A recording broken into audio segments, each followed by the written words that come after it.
To A Tale of 12 Gems, our original D&D campaign. I am Joe Treff, your DM this evening, and many others, and joining me are some of my friends, Matt, Vincent, Alana, Kara, and Hannah. Tina, still not with us, still concluding crafts, but will be joining us in the future. We're going to play D&D, but before we do, a couple of quick announcements. I got too carried away. I was already ready to start. All the announcements. Last night, we have our cyberpunk game, Skull Runners. This is a cyberpunk sort of criminal gray area campaign. The party has already enacted combat in times where I never believed that combat could possibly happen during our shopping episodes. And then in a Tucky most during somehow? sessions, yes. Then during some sessions where I have multiple combats planned, they manage to sneak past all of them. So it's always it's interesting. It's a reconfiguring of my ability to plan for sure. Sounds like a Thursday game. It's definitely different. It's surprisingly tactical. And so that's something that I've been having to reconfigure myself for a little bit. You can see what that means over on YouTube when this re-airs at noon, followed by this session at 4:30 p.m. Eastern Standard Time. In addition to YouTube, we also have an Instagram. We have a Threads. You can see pictures of the different things that show up on our table, like this encounter map. You can see it here, but you can see it in even greater detail at Alberon RPG on Instagram. We also have a website where there are links to a million different universes and adventures. We have a Cairn 2E system that Kara ran. We also have a Cypher system game that Kara ran. I've heard rumblings that at some point in the future, Alana might be running games. So all kinds of things you can see linked at alberonrpg.com. Thank you, everybody, for your support. Talon, your shirt is going to go out tonight or possibly tomorrow, depending on how sleepy I am. But one of those 2 days. And then same thing for Crix, I believe, is the other person who has one. And then we're going to be getting some stuff as well. And so we appreciate that support. There are people who have seen every single Talon. You've seen every single session of this at least as many times as I have. So really appreciate that.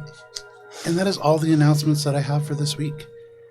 And so it is time for a Tale of 12 Gems.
And to Kara with the recap. Misfits! When last we played, we about to be discovered by a horde of underground mudspittle cavern goblins quickly look for escape in what seems to be a tunnel with no avenue of escape. But thankfully, Thule spots the one animated door, the one animated outline in the cave that showed us our avenue of escape that wasn't deadly peril in the Underdark or deadly peril in the form of frog druids, aka Fruids. We instead found a temple to the first pilgrim, a major deity of the Minotaur? A minor deity of the Minotaur. Major or minor, your decision. One of them. It's one of them, all right. Not a Lord deity. check It's fail. more of like a saint kind of figure. Gotcha. Yeah. Anyway. While contemplating the merits of just hiding here for a couple of minutes and then running away further into the Underdark, or exploring this here new temple that's propped up, we quickly made the decision that, hey, maybe we should just go in this weirdo place. Because what could possibly go wrong with a set of doors that have a spiritual lost figure from time, a giant labyrinth, and potential death at the end? Surely nothing can go wrong.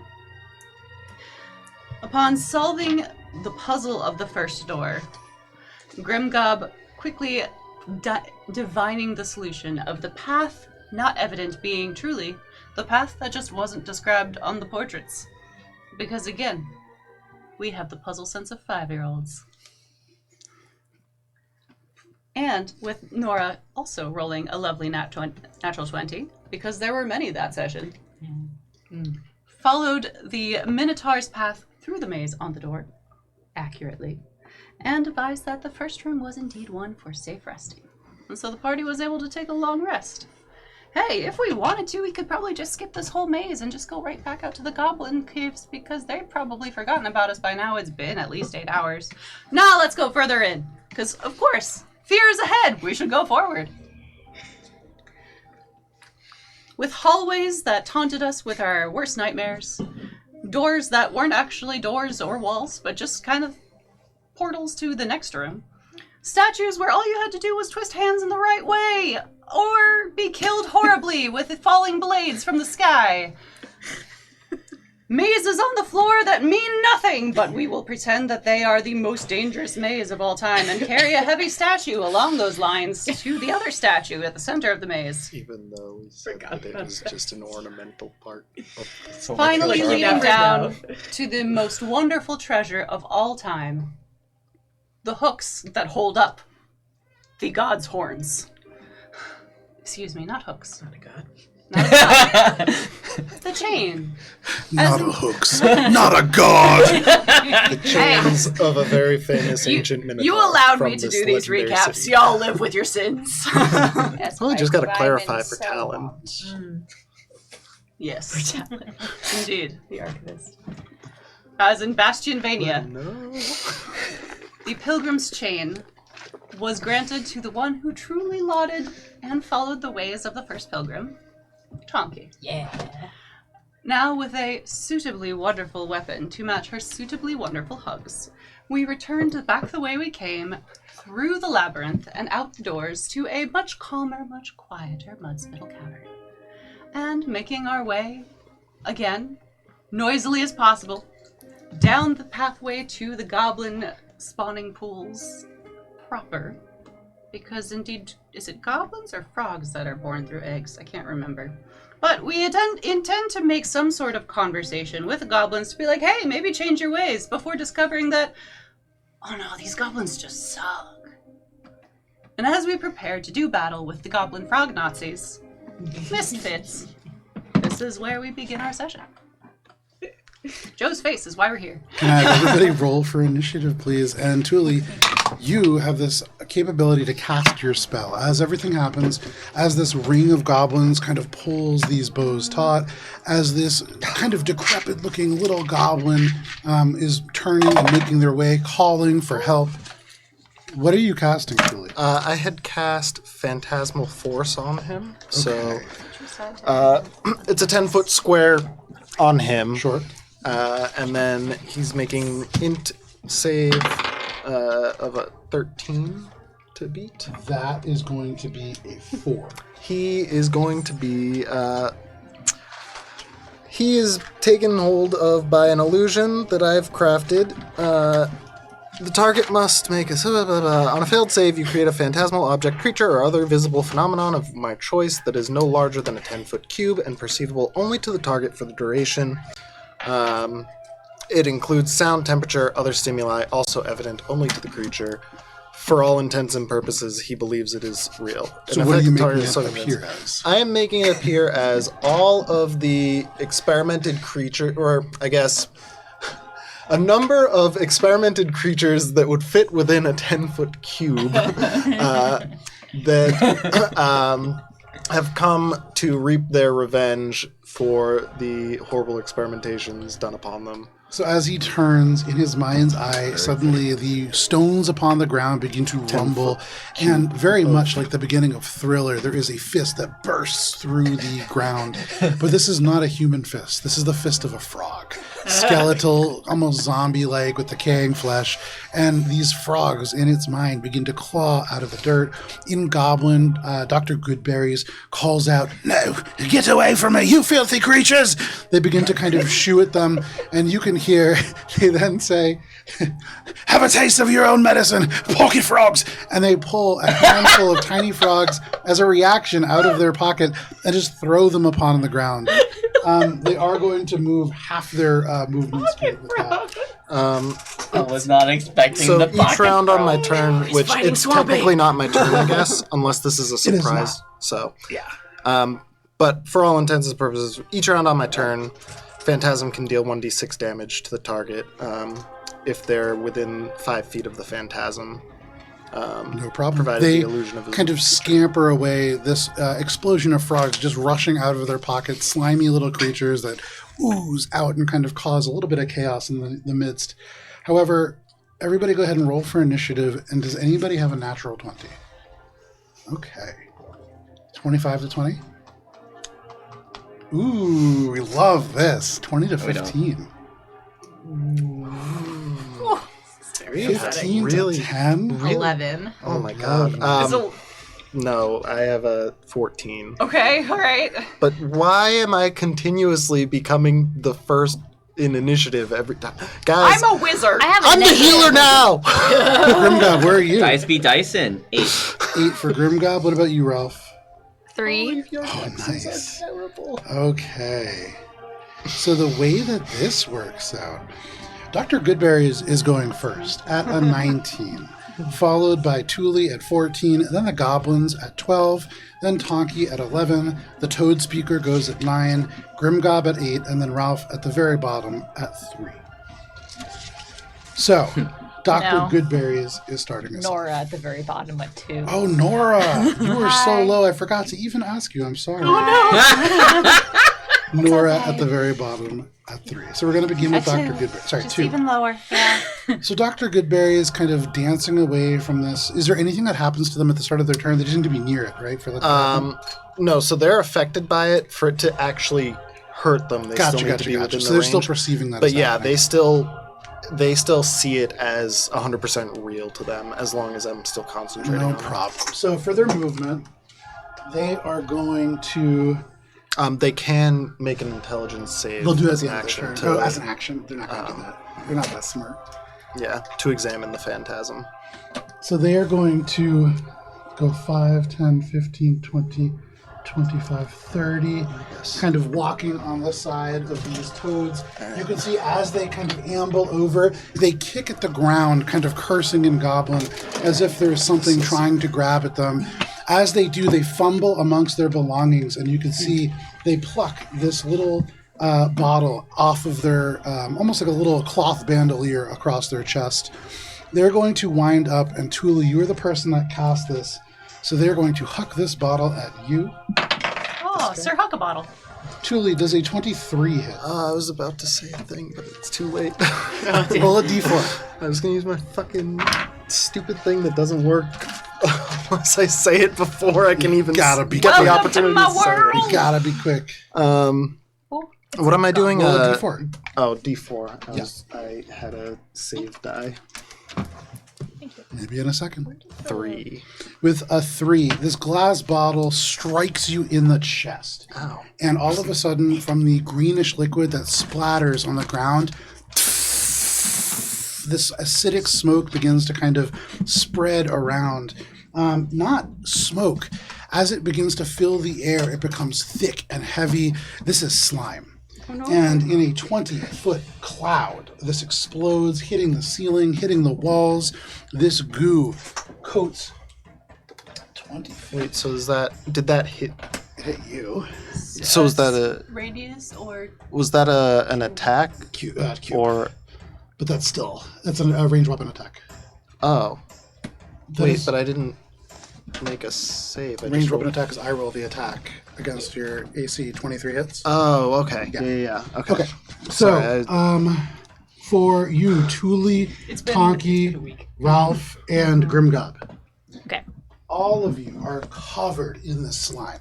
Gross. And as this slime coats onto you, you suddenly are seeing elements of toads begin to rise out of the ground, out of the mud. You are seeing the same things that Dr. Goodberries is seeing. This slime is hallucinogenic. And as long as you have this upon you, you are going to have disadvantage on wisdom checks and saving throws.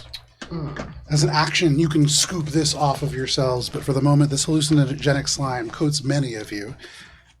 Sorry. So the reason I wanted to check, do I need to make a concentration save for that attack? You didn't take any damage, so you Okay. do not need to make a save.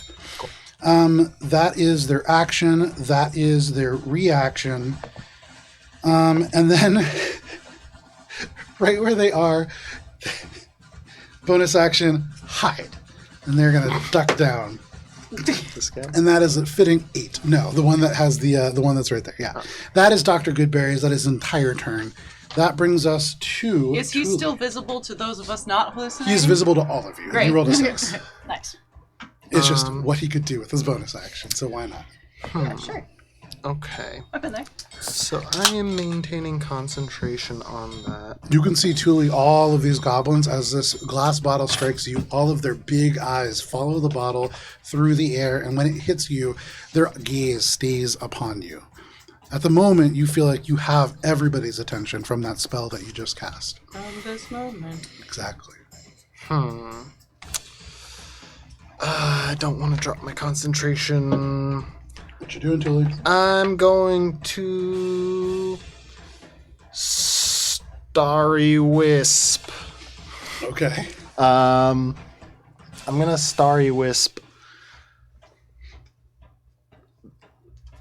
this guy. Okay, so you can see this goblin drawing their bowstring back. Is that an attack roll? Yes. Spell attack. Ooh, that's not gonna be great. That's an 8. An 8 is a miss. You throw this starry wisp, but all of a sudden, as this goo coats you in the hallucinations begin. Yep. I worked in a psych unit for like 11 years. As the hallucinations begin, all of a sudden, it is like goblins begin to crawl out of the mud. Like they have been waiting in wait this whole time. And it's hard to really target this at a real goblin. Be like, oh, sorry, Tonky. Bardic. Tonky, strangely, you are inspired by this. Anything else, Thule? That is it. Okay, that brings us to our goblins. So our goblins are going to dart for cover here. 10.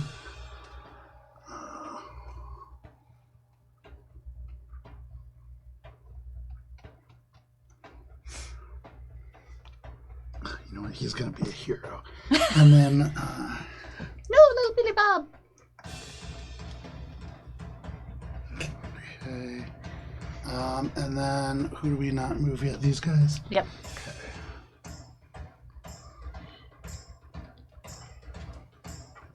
Okay. So Thule, as they all scamper for cover, they're going to take some parting shots with their bows. Yeah, fuck 'em. Thule, you are taking actually only 2 attacks, and then we'll kind of move along from there. Do I get cover from this thingy? No, you're taking it from the one that's elevated and the one that's like guy off to the and left. this Yeah, so you're not getting cover from those. The first one is a natural 1, so he just draws back. The one that's Shoots up on us this up. elevated, you can see they run, they slide, their chest just hanging over the rock. They pull this bow, they draw it, and you can see in Goblin they go, "Gotcha!" And there is this twang as the bow breaks. The one that is on this bottom part is only going to roll a little bit better. Truly, it is a 14 hit. It does, but... Yeah, no, I can't do it now. That is going to be 4 points of piercing damage. It is a tiny little bow, but can you make a Constitution saving throw, please? Sorry, how much damage was that? That is going to be 4 points of piercing 4 damage. points, and that save was a... Constitution. that was a 14. 14 is a success. As this strikes you, the bow, the arrow, almost shatters on your body. It's poorly constructed, but there is a little bit of poison. It does not penetrate into your body. That is the attacks against Thule. Swinging around over here, looking at Tonky and Ralph. Probably evenly dangerous. So 2 of them will take shots at Tonky, 2 will take shots at Ralph. You're just like, casually flexing in the game. ABF, always be flexible. Tonky, one of them draws a string. As you hear the bow break up on this kind of shelf right in front of you, one of them pulls and the bow breaks. These balls are shit. They really are. And then there's a Tonky 11 hit. So this bow just strikes you right in the chest and clatters to the ground. Ralph, attacking you. Yep. Much better. That is going to be 2 18s to hit. Beats it. All right. So for the first one, that is going to be the first one is going to be 9 points of piercing damage. Yeah. This guy, like a sniper, hitting a seam right in the arm of your armor. Can you make a Constitution saving throw, please? Sure. Let's roll, not that die. Let's roll with a friend. Solid hit there. Even worse, I fail. Damn. As this tiny little arrow right into the seam of your armor, you can feel fire spreading as you take 3 points of poison damage, and you are poisoned until the end of your next turn. Okay. This poison just sinks into your bloodstream as you begin to feel your heart race. But that is all of the... Oh, no, sorry. That was 1. The second one deals 5 points of piercing damage and can make a Constitution saving throw again. What are the chances I failed again. I rolled 2 ones in a row. There you go. That is going to be 3 points of 400. poison damage, hope and you for are your still sake just you have poisoned more until the health end of than your I next do. turn. That is the array of goblins that are all taking their attacks. That brings us to Tonki. Okay, remind me, a diagonal step is the first one 5 feet or 10 feet? First one is 10, then 5, I believe. Oh. Let me just double check. Boop, boop. Yeah. And then as soon as I'll move her because I gotta swap her out. Oh, As swap soon into as big. she's clear of this area where she can't get big, she does get big. Sorry, 5, then 10. Oh, okay, cool. So that's 5 then, and then she gets big, and then flex. 1, 2. I'm imagining this looks almost like an Animorphs cover, where as you run forwards, you just grow bigger with each step. Cool. She gets to base contact, and she is gonna pull out her dope new chain and swing it at fucking Dr. Goodberries. Gerbil's Goodberry. You must never break it, though. Don't break it. Don't break the chain. That's a oops.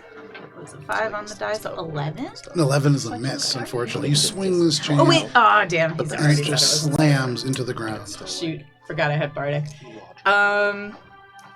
All right. I'm just gonna stand in front of him and flex You then. stand in front of him, you loom over this elderly goblin, and at the end of your turn, oh no, they already used their reaction, didn't they? Yeah. That is all that they can do. They are stuck there at the end of your turn, right next to you, Donkey. Yeah. That brings us to the Toad Speaker, however. So this Toad Speaker... Frigid druid. Nope. We're just gonna stop at one. Just one word. Druid. So this Toad Speaker, you can see up on this kind of crenellation of stone, watches with these big dark eyes. And then they kind of just blow up, and then there is a deafening, but that carries with it this element of magic that rolls over this point. And you know what? 10, 20, 30, 40, 50. We Conjure love that. swampy bees. Nah. Right here, they're going to cast Wither and Bloom. Nah. And so Thule, Grimgob, and Ralph, can you please all make a It'd be cool if it wasn't a wisdom save, Constitution saving throw, please? because we all have disadvantage right now.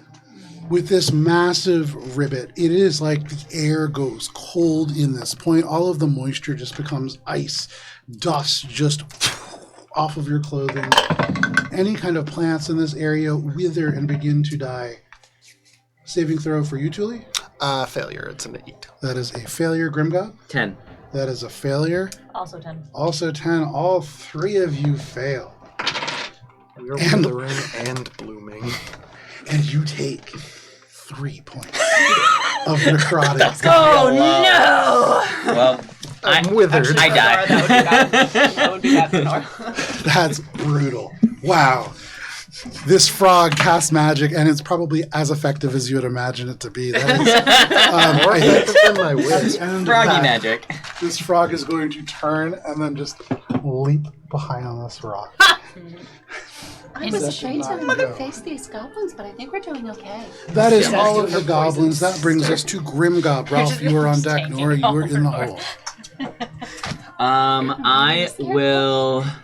You are coated in this hallucinogenic slime, and so you're kind of seeing goblins like crawling in places where they are not. Frogs run along the walls and ceilings here. But there is real goblins that are certainly easy to discern. Okay, well, I know who threw the bottle, so I'll just do a firebolt at the Dr. Goodberry. Absolutely. Does a 17 hit? A 17 absolutely hits. That'll be 7 fire damage. Very nice. Then I'm gonna go. I'm gonna find some cover. I'm gonna go over here and like go prone or just sit down thematically. I look over and I see like a frog. Hey, are you real?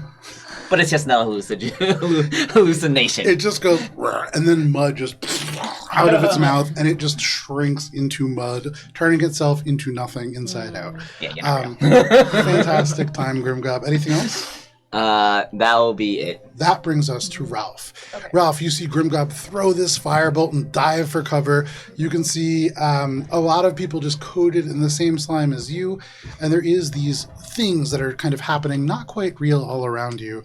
But what do you want to do? It would be an action to remove the slime from my body? Correct. Okay. So I will take that action to remove the slime from my body. And just be like, there's too much happening. This is too much. And just like aggressively throwing it to the ground.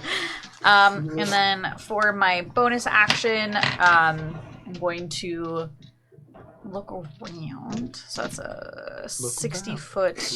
Look around. Okay.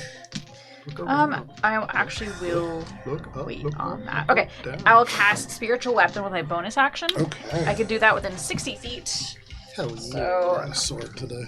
oh, a sword. Oh, yeah. A sword. So that's.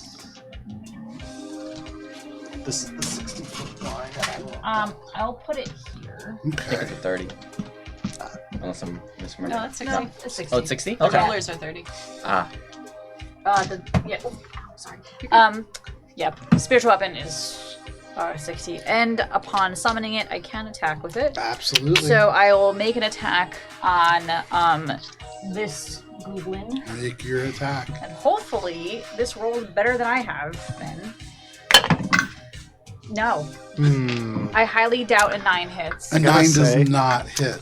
It's This been real bad over individual here. wearing leather armor, suddenly there is this magical hammer that just into appearance in this space. It swings down at this goblin, but they're already scampering for cover. They just run a little faster. I had a feeling that when you called out the good rolls from last week, that was cursing us for tonight. You're welcome. Anything I else, am Ralph? indeed the Nora. I'm just looking to see if there's anything else I can really do. Tier must balance the This dice. person was running before, right? Yes. I'll just stand here. And Where you running to? yeah, and basically just try to prevent them from getting too much further. Okay. You loom over them, really just menacing them.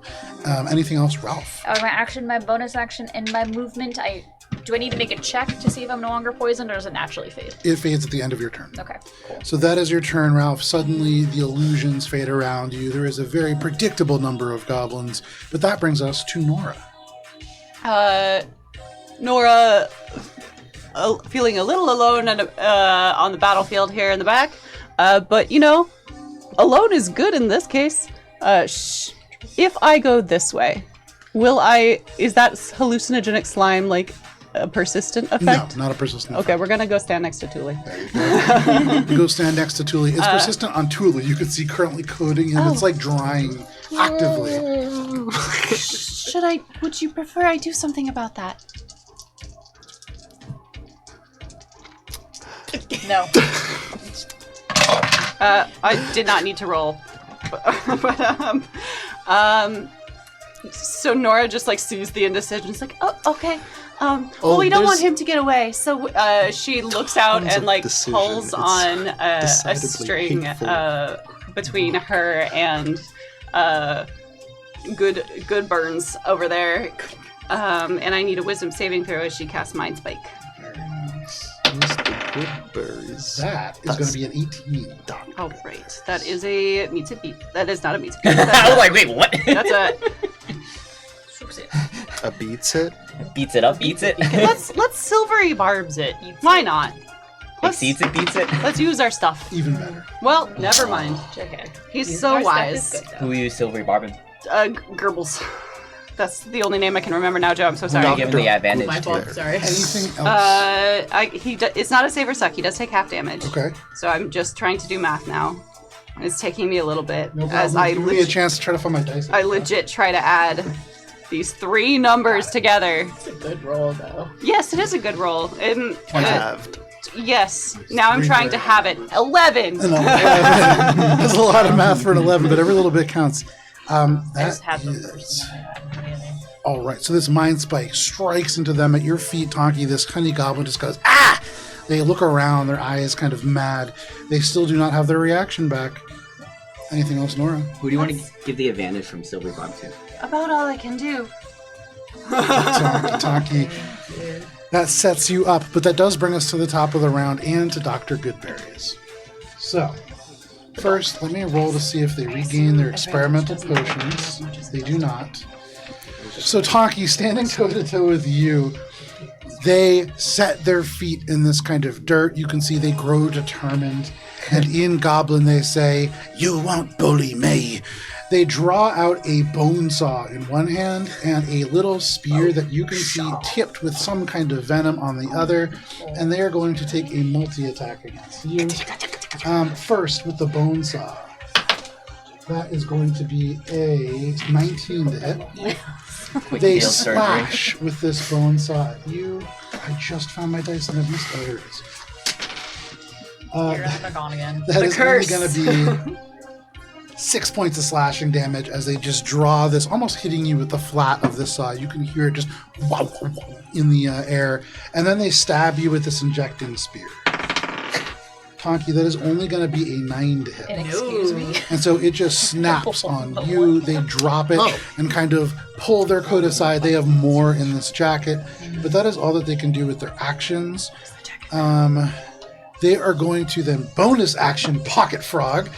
They open up their second pocket. You can see they have 3 on their vest. They pull out from the second a handful of slippery, slimy frogs, and they just go, "Pocket Frogs," and throw them in your face.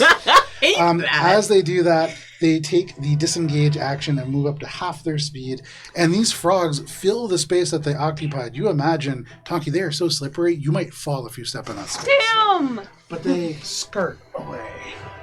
Dang. Skirt. Are they just right in front of me, like a 5-foot situation? They're 15 feet. Oh, the frogs? Yeah, 5 feet in front of you. Frogs.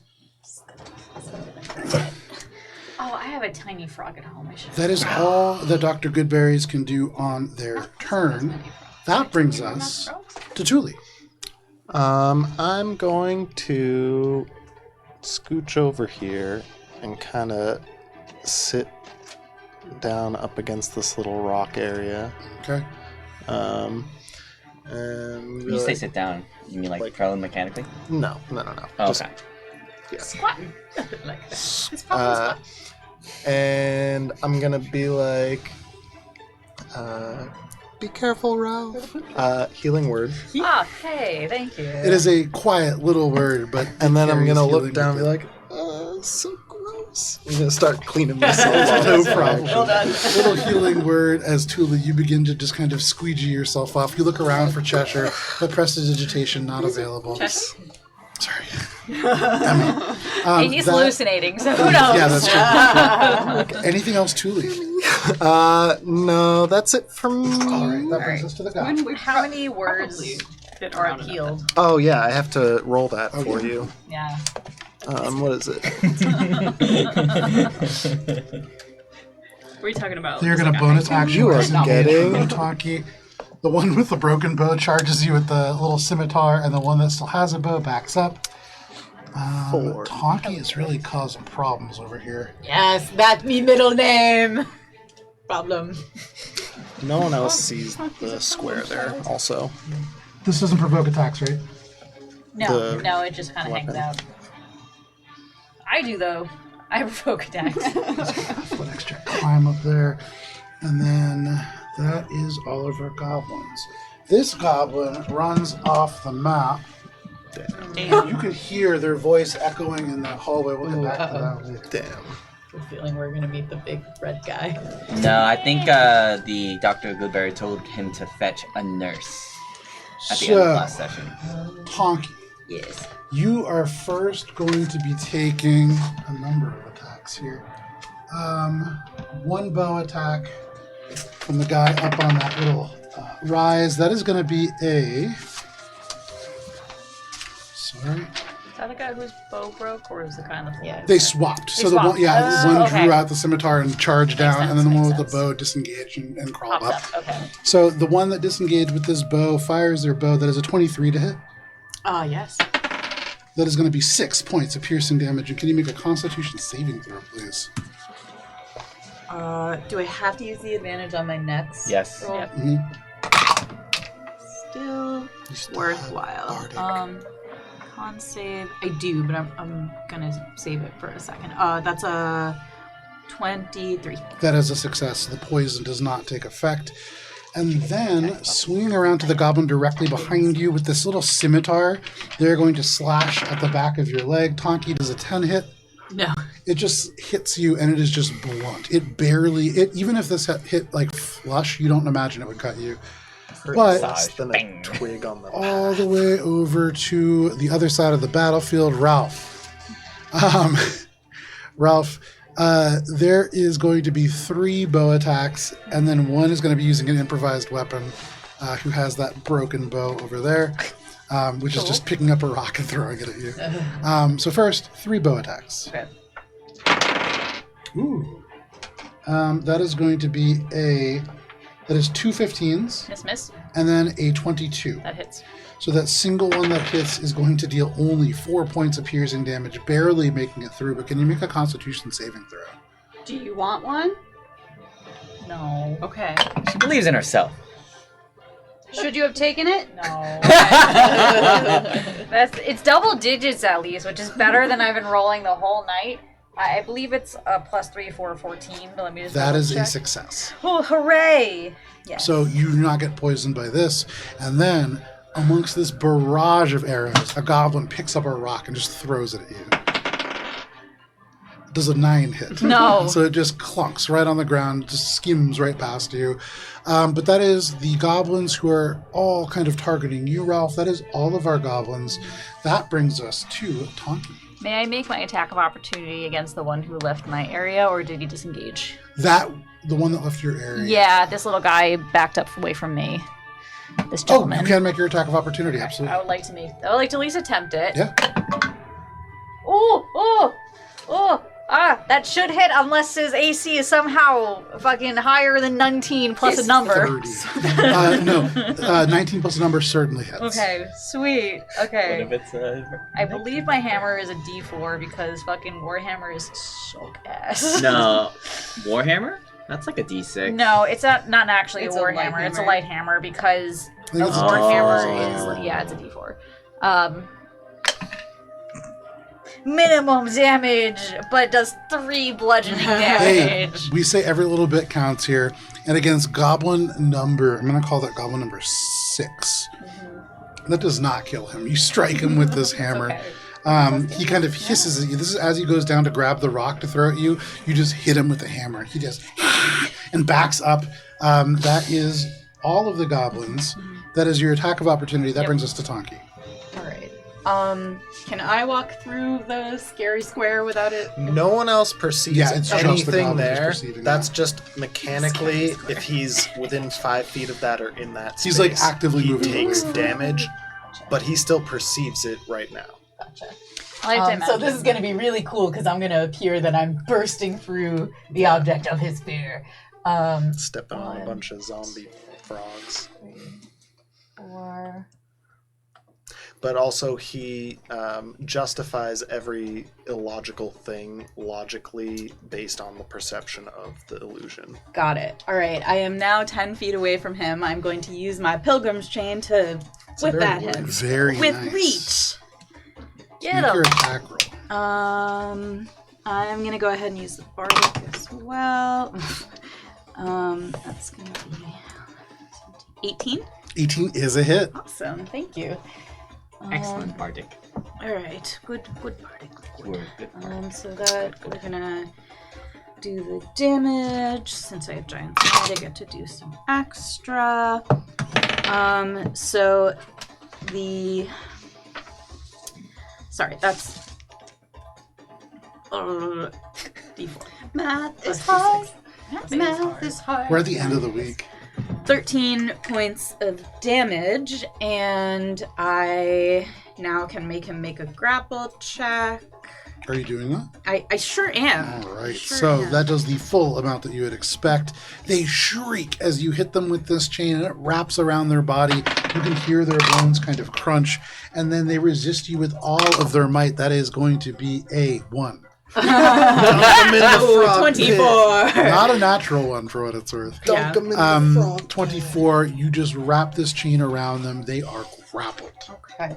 And I believe we said as part of that, I can do a get over here. Yes, you certainly can. So you rip them back, and they are just Yeah, back into the 5 scary feet square. back closer to you. You can hear their bones kind of crunching as you pull this taut. They're a tiny goblin. That is a good amount of damage.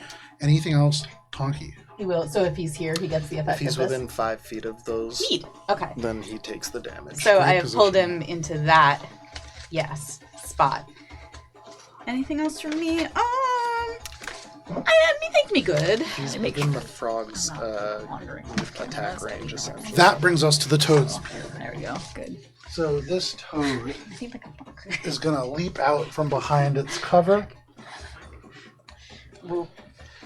Looking down at you, attacking Dr. Goodberries, Tonky, you can see again, this time, as it kind of gets bigger, there is this buzzing that fills in the inside of this.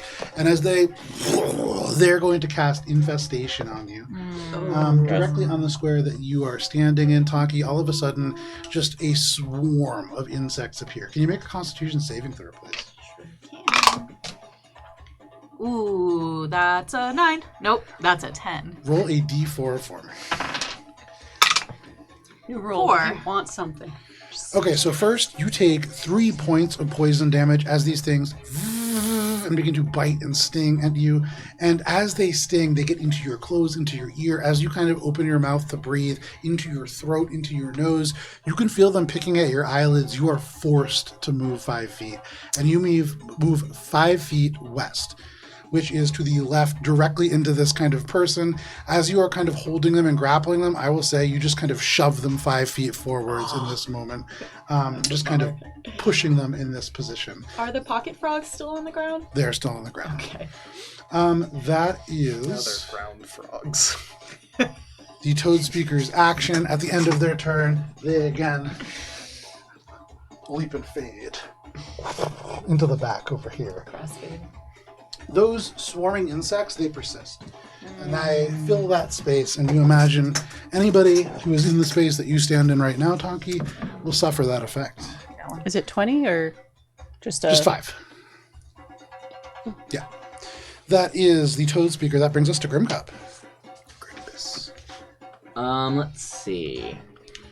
Grimcup, you duck into cover, and the sound of insects fills the air. The sound of spells and goblin shrieking. You hear this chain wrap around the goblin, and their bones cracking. What are you doing? Alright, I'm staring intently at the hallucinogenic frog. And then I try to look at the battlefield, and I see the doctor being grabbed, so I'll shoot a fireball at him. At the, Dr. Goodberry. Absolutely. Oh no. 13? That is a miss. Aw, man. You throw this firebolt, Just and fixate on this Tonky frog. is just wrapping them up with this chain. It hits Tonky like right in the thigh. Tonky doesn't even feel it. And then bonus action, I see a guy up here. Someone do a bonus action telekinetic shove. He Very needs to nice. make a strength saving throw. That is not bad as far as goblin strength saving throws go. That is a 13. Failure. He's not 5 feet away from me, so I'm like, I just Push him. He just falls prone. He slams into the ground. It's not far enough to deal damage to him, but he certainly falls it was prone. embarrassing. It is embarrassing, and he falls prone. So on his back, you can just hear him go, You knocked the wind out of them. absolutely. Alright. Anything else? And then I'm gonna stand up and then like wave to the goodbye to the frog and then hallucinogenic frog and then start running in towards the battlefield. because everything Hallucination frog. A hallucinogenic frog is the kind you lick. Oh, thank you. You wave to this hallucination frog, and with its human hand, it waves back. You run away from it. No problem. That is your turn, Grimgob. That brings us to Ralph. All right. So the first thing I'm gonna do is I'm gonna bother this goblin in particular. Okay, this warhammer just across this space. You join your warhammer, kind of converging. You can see the eyes kind of dart to the left, dart to the right. They go down these big ears as they're cornered now. All right, cool. So first, I'll have my spiritual weapon make an attack. Jesus Christ. 10. 10. That is a miss. They jump to the it's rough side, out kind here. of feeling themselves get cornered. They begin to run and try to escape. Rolling The well. weapon was a feint, though. No, it was Die. because I'm not gonna do much better with my real hammer. Well, it's still a real hammer, but It's real to me. Anything else? means- I mean, yes and no. Pocket beans. I mean, this goblin currently unarmed. They just picked up a rock and thrown it at you. They're looking around for something else to use now. Okay, you know what? I will just take a melee strike. There you You go. need to make a character that just has canned beans in their pocket. Why not? Throws the Much cans. better. A 17 on the die. That is which a hit. Yeah. Okay. Spiritual weapon was a feint. Canonical. Oh, maximum damage this time. We're all things perfectly Canonical. balanced. For 6 damage. 6 points of damage. 6 points of bludgeoning damage. You strike them right in the back of the head. You hit the soft spot on the crown. You can hear it snap. They go from just kind of going, and you can see one eye twitch and like turn in. They're still alive, but like not in any meaningful way. They have one hit. Definitely maimed for the rest of its you short can life. see they are just like now punching the wall directly next to them. Like they're not doing well. That is some severe trauma that's occurring. Free action, recoil, and mild horror. Absolutely, you have killed them. They just don't know it yet. Yeah. And that's my movement, my action, and my bonus action. Absolutely, Tyr approves of this. Character. That brings us to Nora. Nora, you watch as your sister maims a goblin. The real cruel thing would be to walk away and just move on to someone else. I'm trying. Just rehab it and then drop it off on the streets of a busy town. I'm trying to figure out where to aim the spell so as to not catch sister, but also catch this goblin. But I don't Nora, think it's in this possible. moment, you stand in a basin with a rich history of sister killing, and so We if you wanted to cannot have engage in you that, be hit by this spell. It will ruin the spell. the Second Sisters Well, War. damn. All right, we're gonna focus it over here so that it's out of the range of sister here. It's unfortunately not gonna get that goblin, but you know what? This is a sacrifice we gotta make. As we cast sleep. And you were hitting the other 3. Well, this Just guy's those dead. Right? He has 1 hit point. He has left. 1 hit point. left. Never mind. Yes. Okay, so you hit those 3. If it's a 20 feet like It's thing, does it It's also those 3. Yeah. with Wait, okay. 20 feet what? It just 20 says foot square. within 20 feet with creatures within 20 feet of a point you choose within range, So 20 feet radius. Yeah. which is why I was asking about. Yeah. Outside of that. I think Okay. it's a little bit too far. Cool. But that guy. Yeah, I think you get him as well. All right. It is only a first level, so we'll see how many I get. In theory, you probably won. At least one. yeah. At least At the least guy with one. 1 HP is gonna have to So we have 10, 22, It's actually 23.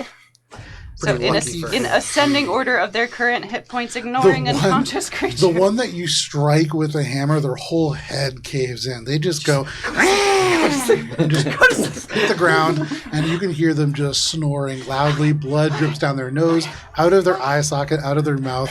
Their whole head is like a cracked egg, but they are still alive, and now they sleep very, very soundly. Continuing out from there, that was only 1 point. Those other 2 goblins that stand in that passage just drop to the ground asleep. The other one yawns but is not asleep, kind of managing to resist this spell, but that sleep spell drops that entire cluster, Nora. Nice work. Very nice. And there's no save. No, That is again, sick. they're just asleep Such until a somebody sick wakes spell. them up. It's what they get for being weenies. That's The, true. the save is having more. Anything HP. else, Nora? Yeah, right. So they are asleep for a minute. Yeah, No, nothing else. Nora has done her job.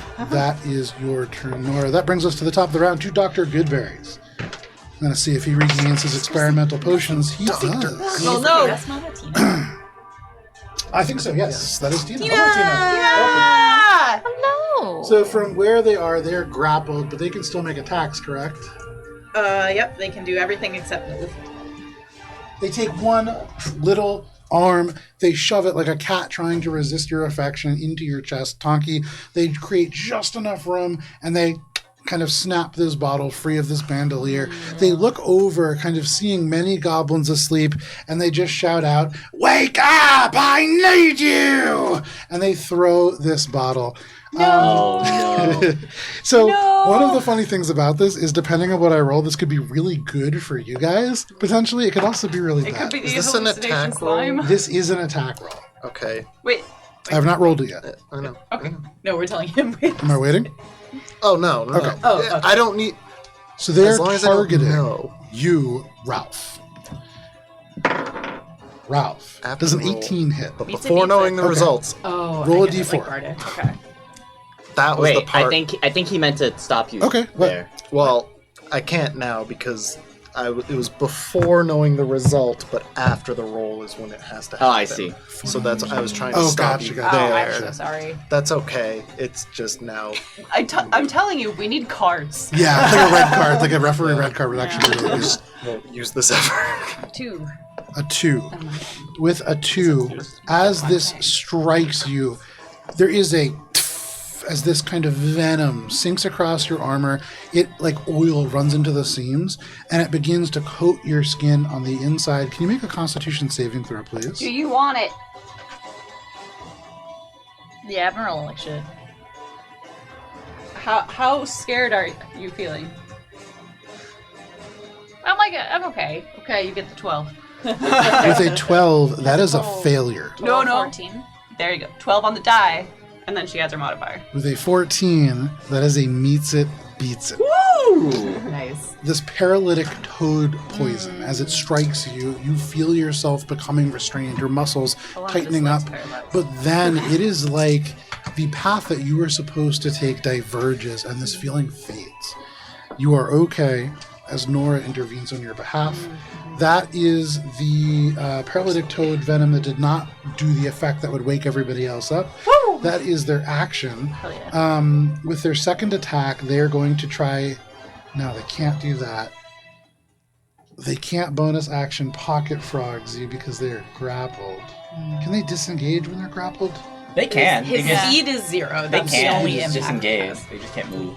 Well, Yeah, right. Part of the disengage is the moving, right? Right, that's two different but it things. says need to- move up to half their speed, and if their speed is 0, then Right. that's 0. So, And he'd still, he wouldn't have broken the grapple. yeah. So, Just that is goes limp. all that they can kind of do on their turn. That brings us to Thule. It can be a viable. It is. So Just dead weight. The predator was this guy's prone. This guy is still contending with you. This No, guy's I think he was trying to hit Donkey. this one. Yeah, He Wasn't this the one that you just tried to fireball though? No. Oh. fireballing the one that Tonki is grappling. Okay, and then these are all asleep. Yep. Oh, and then there's this guy too. I Yeah. didn't see. There's also like some BS happening back here, but And there's Yeah. there's a guy way over here. that's Yeah, a but problem for future us. Thule wouldn't be focused on stuff all the way over there. All right, I think turning over to see how Ralph is doing, because Thule saw that Ralph got bopped pretty hard, and Tonki seems to be handling it okay over there. Ralph looks okay. She doesn't look phenomenal, Um, but she looks okay. Gonna starry wisp Covered this in guy. too many Okay. liquids right now. No. I use the word liquid on purpose. That's gonna miss. Could be the worst one. A 10 is a miss, unfortunately. And That was the word she didn't use. like There are plenty of frog druids there. above you. You hear there is this little of light that goes, and your eyes follow as you hear Thule's voice say, "Above you!" Almost like a laser pointer. This draws your attention to this goblin who is like drawing the bow back. The ears go down, and they just go. Wah.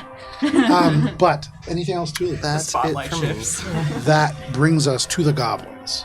So often in the distance, you can hear that this commotion has kind of kicked up, and you can see that there are 4 goblins wearing a variety of bloody and muddy rags, making their way in here. 10, 20, 25, 10, 20, 25. Ooh.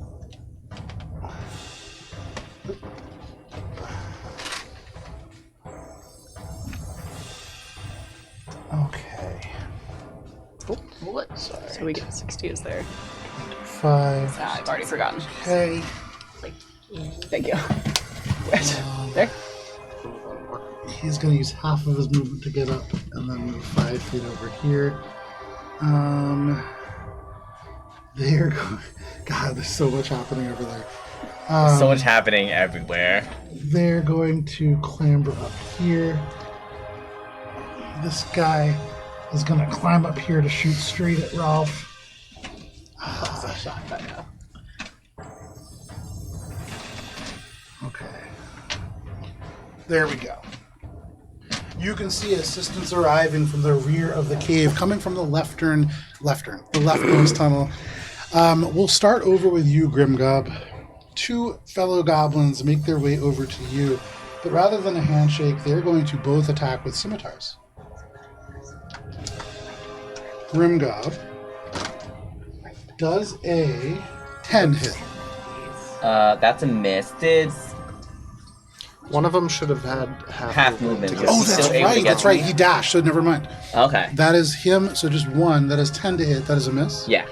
That is all the goblins. They are now pressing into you, though, Grimgob. They charge now that your front line has kind of expanded beyond your range. Over around you, Tonki, I think there's just 1 goblin that is going to make a bow and arrow attack against you from that elevated platform, really just at your eye level. Mm-hmm. That is a natural 20. Damn! Silver barbs! That is only going to be a 12. No. And so this silvery barbs just bends the arrow's path out and away from you. That is the one targeting Tonki. And now the final one looming over you, Ralph. They're going to take a shot from over top. That is going to be a 23 to hit. That is going to be max damage. 9 points of piercing damage. And can you make a Constitution saving throw? I'm okay. 17. 17 is a success. You are not poisoned. You do not take any additional damage. This tiny little arrow just sticks in your flesh. But that is all of the goblins who kind of unleash this attack against you. There is this quintet of goblins just charging across this space, all with their bows beginning to be wound up. But that is coming next turn. That brings us to Tonki. All right. So I am grappling this guy. I am 2 sizes larger than him. Yes, you are. What I would like to do, and I can do this in a couple different ways depending on what you're cool with. I want to do-si-do with him. So I could do like a 12-point turn with my movement, which is my movement is not half because I'm 2 sizes larger. Or you could, if you want, you could allow like me to just swing around do-si-do. Rotation. Yeah, I think it's totally fine just to use the half movement, which is just like 10 feet, to just kind of do-si-do with him. Yeah. All right. That Like good. basically counting his movement around you as your movement. That is perfect. Thank you. All right. I'm doing that now. And I'm gonna punch him. Absolutely. With a chain wrapped around them, you yank them almost like a Beyblade. And they unspin. And as they come finally full force, the chain wraps and goes taut behind you. They unspin directly into your punch. Excellent. I forgot to roll my grapple damage at the start, so he has also taken 2 points of grappling damage. Grapple. Okay, and now I'm gonna punch him. Still have the advantage, so that is good. Oh, I gotta unequip that. Nice. 21 to hit. 21 is a hit. Nice. All right.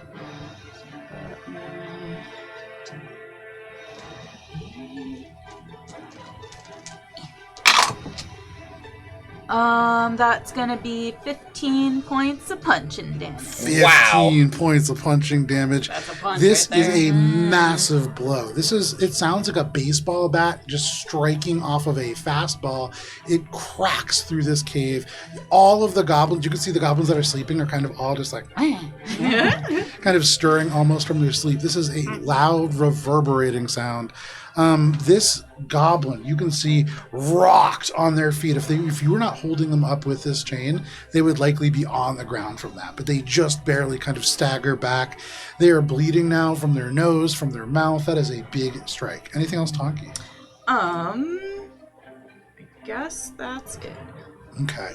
But they are badly hurt. And that brings us to this Toad Speaker. So, the Toad Speaker can see that things are not going as well as he would like them to for Dr. Goodberries. They are going to open up their mouth from where they are and just let out this very melodic, just rah, rah, rah, rah, rah, that just echoes through this space. And you see, very similar to the spell that Thule has cast previously, this healing croak just echo across the space, healing 4 points of health. So Dr. Goodberries, every little bit counts. That is all that they are going to do. That brings us to Grimgob. Ralph, you're on deck. Yep. Get him, Grimmy. So as these Yep. as these goblins press into me, I press back, and I'm gonna cast Thunder Wave on these two little guys in front of me. So Phenomenal. go ahead and make a Constitution saving throw for these two. Constitution saving throw with a +0. That is a 17 and a natural 20. Damn. Damn. Yeah. All right, so they both succeed, and they both take 4 thunder damage. There is this big as the thunder reverberates across this space. As this happens, they are almost blown away, but one of them grabs the other's hand and they just shout out in Goblin, Otters.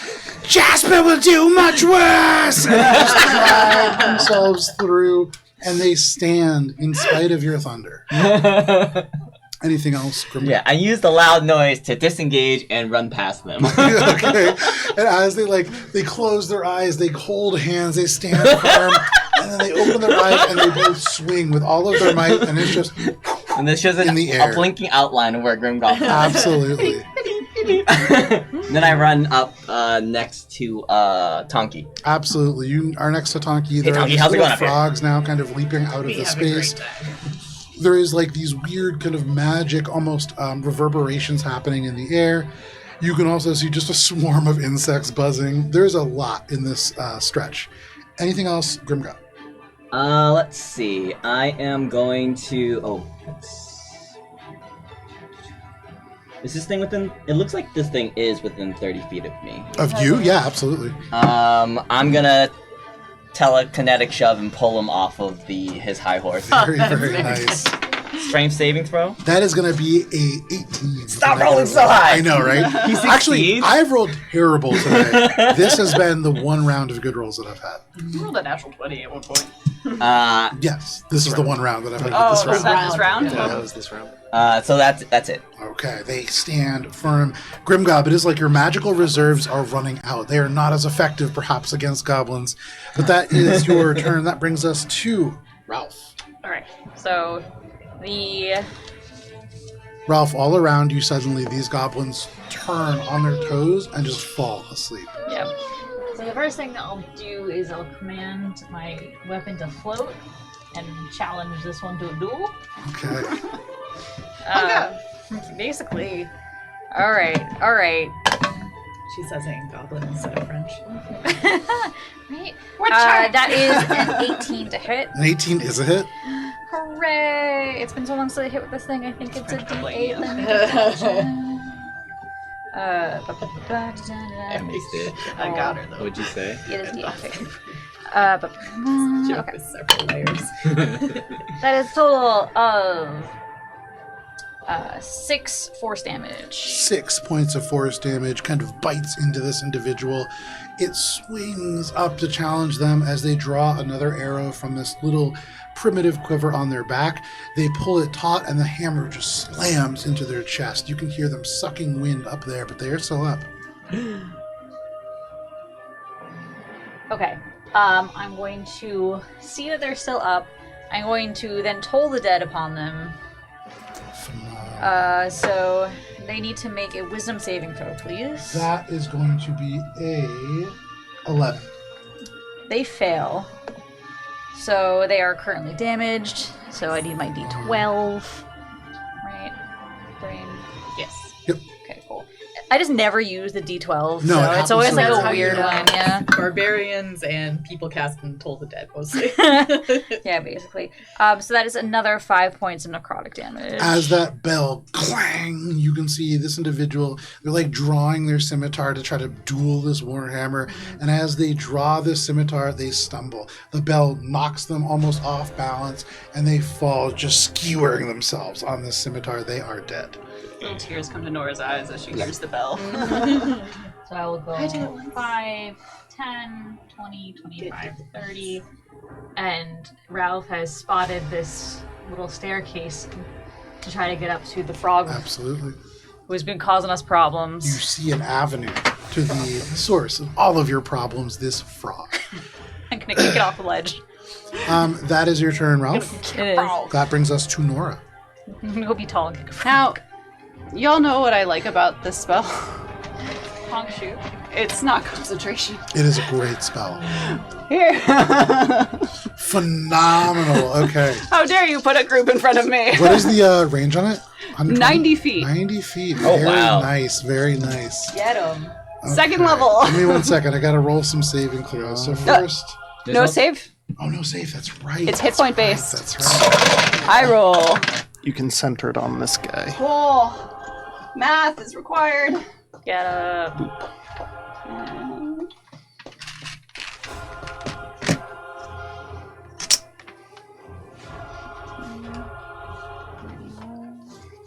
35. 35. Can you take 3 of those goblins and just drop them asleep as this spell just unleashes magical energy across, and you can see like the full front line of these goblins leading this charge, pulling these bows back, just eat dirt as they just, it's like heavy sacks of potatoes just strike the ground. They just instantly fall asleep. You can hear them breathing against the mud. Nora just shouts, "Just go to sleep!" and like drops back next to Thule behind the rock. And as you drop back, 3 of these goblins drop with you. 2 more of them almost stumble Maybe over the their fourth one will be comrades. encouraged. Anything else, Nora? Fantastic. She just looks over at Thule's like, "Is it done yet? Are we almost done yet?" That brings us to the top of the round to Dr. Goodberries. So they're grappled by you. First, do they regain a use of their potions? They do. They are also within 5 feet of their phantasm. Oh, yes. Happens on my turn. Your Oh, turn. okay. Okay. Damn. You know what? I think they're probably going to use their bone saw and their injecting spear, because these potions are only going to do bad things to them also. Don't inject So, me with things. They take this bone saw, they take it with one hand, they bite the blunt end with their mouth, and then they try to use their mouth as one arm, kind of grappled such as they are, to just saw into your clavicle. That is going to be a 19 to hit. That hits. Okay. Oh, I know. I'm trying to do better about pausing. these That is 7 points of slashing damage. I could, And then but they it's my jab at last you with this injecting thing. spear. That is a 23 to hit. yes. So this tiny little spear pierces into you, Tonki. First, you are taking 7 points of piercing damage. Can you make a Constitution saving throw, please? Yes. Do you want thing? It's too late now. You rolled it. Yeah, I didn't clock it quite well. 11. 11. As they inject you with this, they hiss out, hurt, kind of grappled by you. Their bones have kind of cracked together, but they hiss out at you, "Try withering!" And you take 10 points of poison damage, and you are unable to recover hit points And that is because I am down. until the end of Dr. Goodberry's next turn. Okay. Oh no. This poison pumps through your body as your heart kind of struggles to beat. This is putting you in a precarious situation. You all see Tonki falls, and Dr. Goodberry kind of lands on his feet, kind of kicking Tonki's body as he does so. From inside these lungs, you hear this rattling breath as he finally is able to breathe deep for the first time, and he looks around at all of his sleeping goblins furious. But that is his turn. Oh no, sorry, that's his action. Quick check. I think we've said before that she stays big for Correct. the minute, Correct. right? But obviously no longer grappling. No longer, you are just asleep. I'm so sleepy. Honk shoe. Honk shoe. Take that grappling. Yeah. Go and you're Just going stack to with rings. start running. That is their turn. That brings us to Thule. Thule, you watch as they stab Tonki with this little spear. The head of it breaks off in Tonki's skin, and Tonki drops to the ground unconscious. This individual skirts out and kind of begins to run towards this group of unconscious goblins. Thule, do you speak Goblin? No. To those of you who do, you can hear Dr. Goodberries just shouting, "Get up, you cretins!" Cool. So I'm going to drop concentration on that. He's no longer illusioned. Okay. And I'm going to use Nathair's Mischief in this 20-foot cube to get this, and this. Very nice. Okay. So, you cast this spell. This cube of space shimmers with magical energy. That is a D4, I think, from you? Yes. Where's my D4?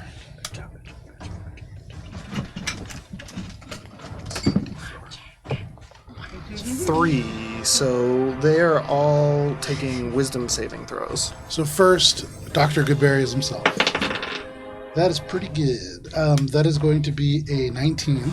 That is a success. The one who is just a goblin. Just a goblin. Also pretty good at a 14. That is a And success. then the one that is a toad, who is also a goblin. Also pretty good. Damn. Give me 1 second, they have a different stat block. That is going to be a 16. Also a success. Phenomenal.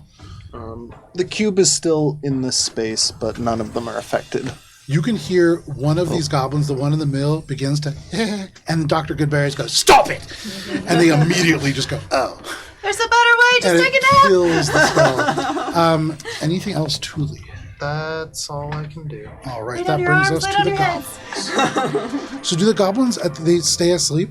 Or Until someone wakes them. until somebody wakes them up? Okay. It specifically says someone uses an action to shake or slap. So not sound. Shake or slap. It's a deep sleep. So this goblin They are so rested. is going to use an action to shake this guy awake. And do they just get a turn when they wake up? It just says they're awake. It's probably a little iffy because like you're taking all the turns at the same time, so Yeah. it's probably up to you. But it would normally depend on their individual initiative, so let me it's probably up see to you. about that. Initiative. Because they're all technically sharing an initiative order here. Yeah. I'm going to say that they can't move. Actually, I'm just going to say that they wake up because it's at the end of their turn for most effects. So, they are going to continue the climb to get away from Thule and the rest of stuff happening over here. Ralph, these guys are all unconscious. Damn. For what it's worth, he's still in that. Oh, okay. In that case, actually, he's gonna. Well, it's a one-time effect. There's nothing. No, No, it's no, like, concentration. Does It's he not stay a or does he one-time move? effect. Oh, okay. It's like a slap chop. No. There's mischief. It's like a slap chop. All right, so Nora, we are starting with you. As Oh, no. Grimgob just disappears, you can see they look around. Their eyes go up to you. The ears go back, and they just point and they shout, "Wachaka!" And they swing these little scimitars at you. Oh, I have a shield. That's good. The first one is going to be, that's pretty good. First one is going to be a 23 to hit. Yep. Nora, that is going to be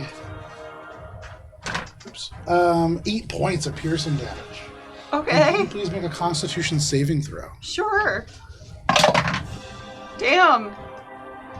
What I do for fun? Sick. That is a failure. You take 4 points of poison damage, and you are poisoned until the end of your next turn. I hate this. The for me. one who is next to him swings with their scimitar.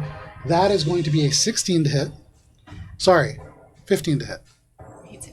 Beats it. Beats it. Shield. That is a 6 on the die. That is going to be 9 points of piercing damage. And sorry, slashing damage, if that matters. Nope. That is both of the goblins. Do I need to make a constitution? Yes, you do. Thank you very much. Oh, it's a 12? That is a success. Oh. This poison not super potent, but this hurts as they begin to just slash at you with these swords. They have broken through your front line. Oh, I'm down. Wait. Oh, you're down. There you 14 go. plus 9 is 23. There you go. So simply down Bye. there, you, Nora. Sorry. Tuli, directly next to you, suddenly these goblins are swarming and attacking. You see they cut Nora down, and then their eyes turn to you.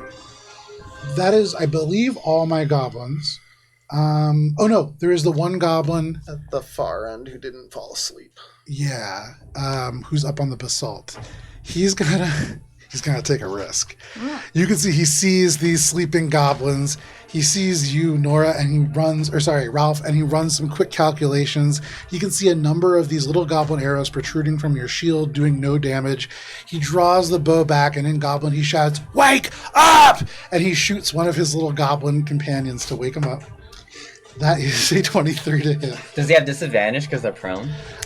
Yes, he does. Does he also get advantage because he's higher up? He would, so that would offset. There we go. Still maintaining the normal thing. That was, is going to be, unfortunately, however, Archer for maximum damage for 9 points of damage. So they wake up as this arrow right into their throat. You can see and blood just frothing out of their mouth, and then they need to make a Constitution saving throw, You think you shoot with a non-poisoned arrow? and that is a failure. And so are not they take They 4 have points of multiple poison arrows to go damage through. as it just bubbles up. They just Listen, the arrow was already in the foams chamber. and they die. And you just, can see the goblin who's up there just goes, "Oh shit!" Ducks down a little bit. You can see, like, looks around for witnesses. He looks at us, he's Ralph's horrified. It's like, what's up? And The I'm like, only way that they could kill another goblin is by doing max damage and do at least 2 poison damage. So that's wild. Didn't work out the way that I thought that would work, but that's okay. That is all the goblins. That brings us to Tonk. Oh, he woke up dead. So Nora's down, which means no portent for me. Is that cocked? It's important. Gotta balance a die. I think it's cocked. You got it's not a D20. You got to balance like a D4 or D6 on it.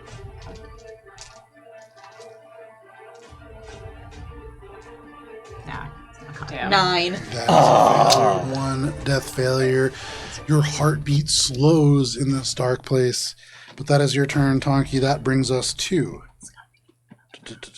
Where did I lose Tonki on my initiative here? Oh, to the Toad Speaker. Can I now benefit from healing again or not yet? I forgot. At the end of this turn. So yes, now you can benefit from Okay, healing. so now I'm good to receive healing as needed. The Toad Speaker, Thank you. on the end of its turn, is going to peer out, looking down at its Dr. Goodberries, and again, this healing croak is going to emanate from it, healing 5 points of health to Dr. Goodberries. You can see as he moves, he is growing more limber. He cracks his back and stands up straight yet again. But that is the Toad Speaker. That brings us to Grimgob.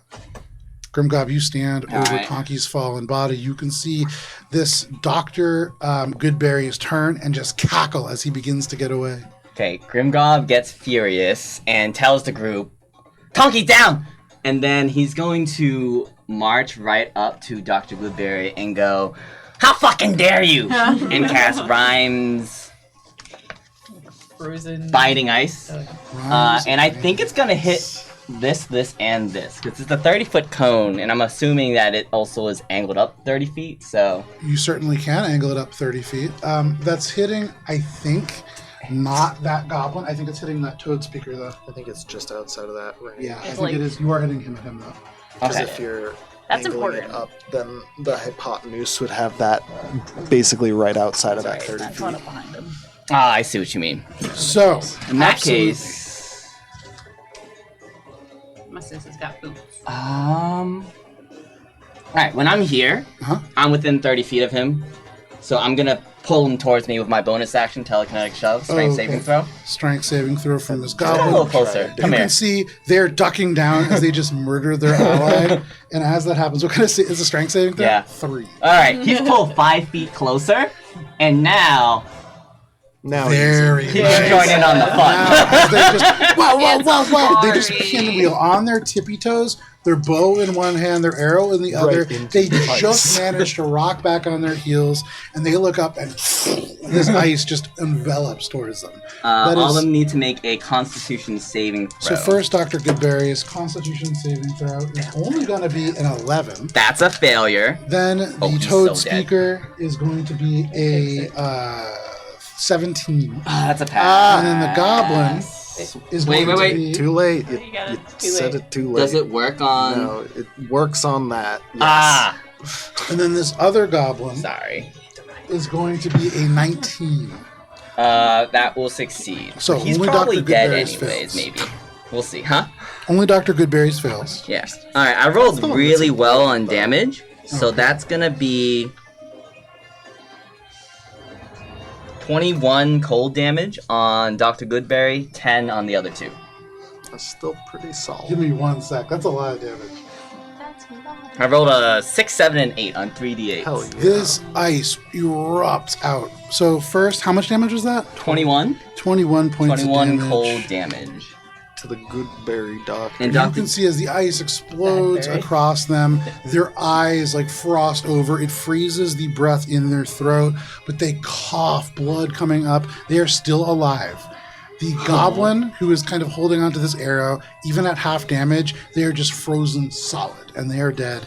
And then this toad, as it strikes into them, dealing a tremendous amount of damage, you can see the skin freeze and then shred, and this frog explodes. And you see a damp, naked goblin just standing up there.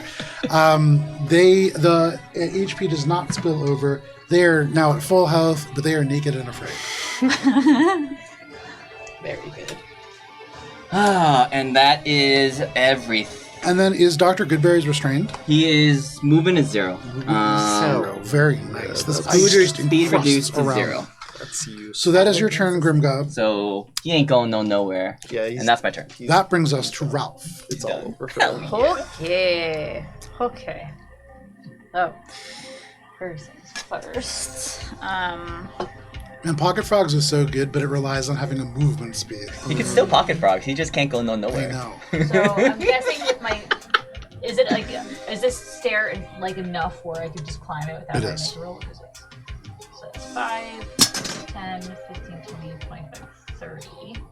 And get myself up to here, which is important because now I can see everyone is down.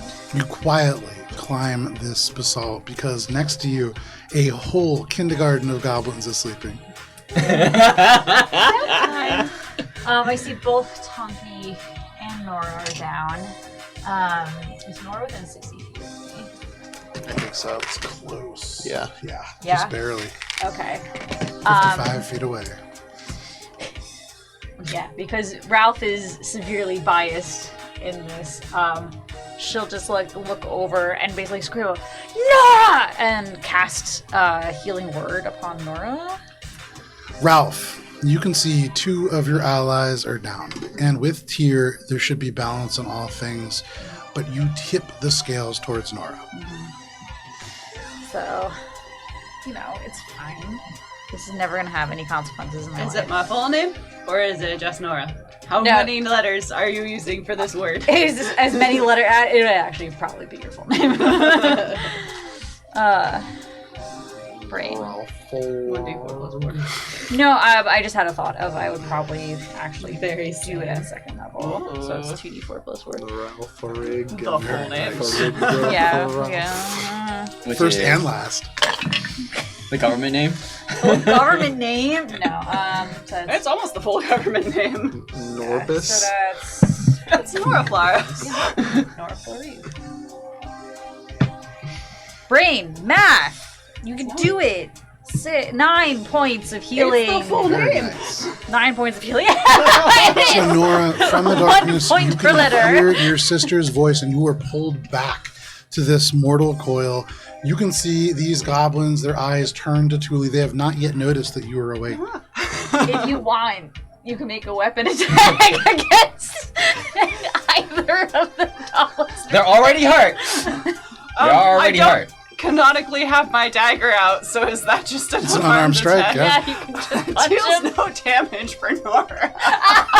So you swing out, no roll required. You hit, but it deals no damage. One of the goblins kind of looks down at you. So as my bonus Must be rigor action, mortis. and then my eyes would this is swing your over towards this jerk who's somehow still alive and toll the dead with my Okay, action. they are encrusted in ice. You can see the ice kind of crawling up their mouth.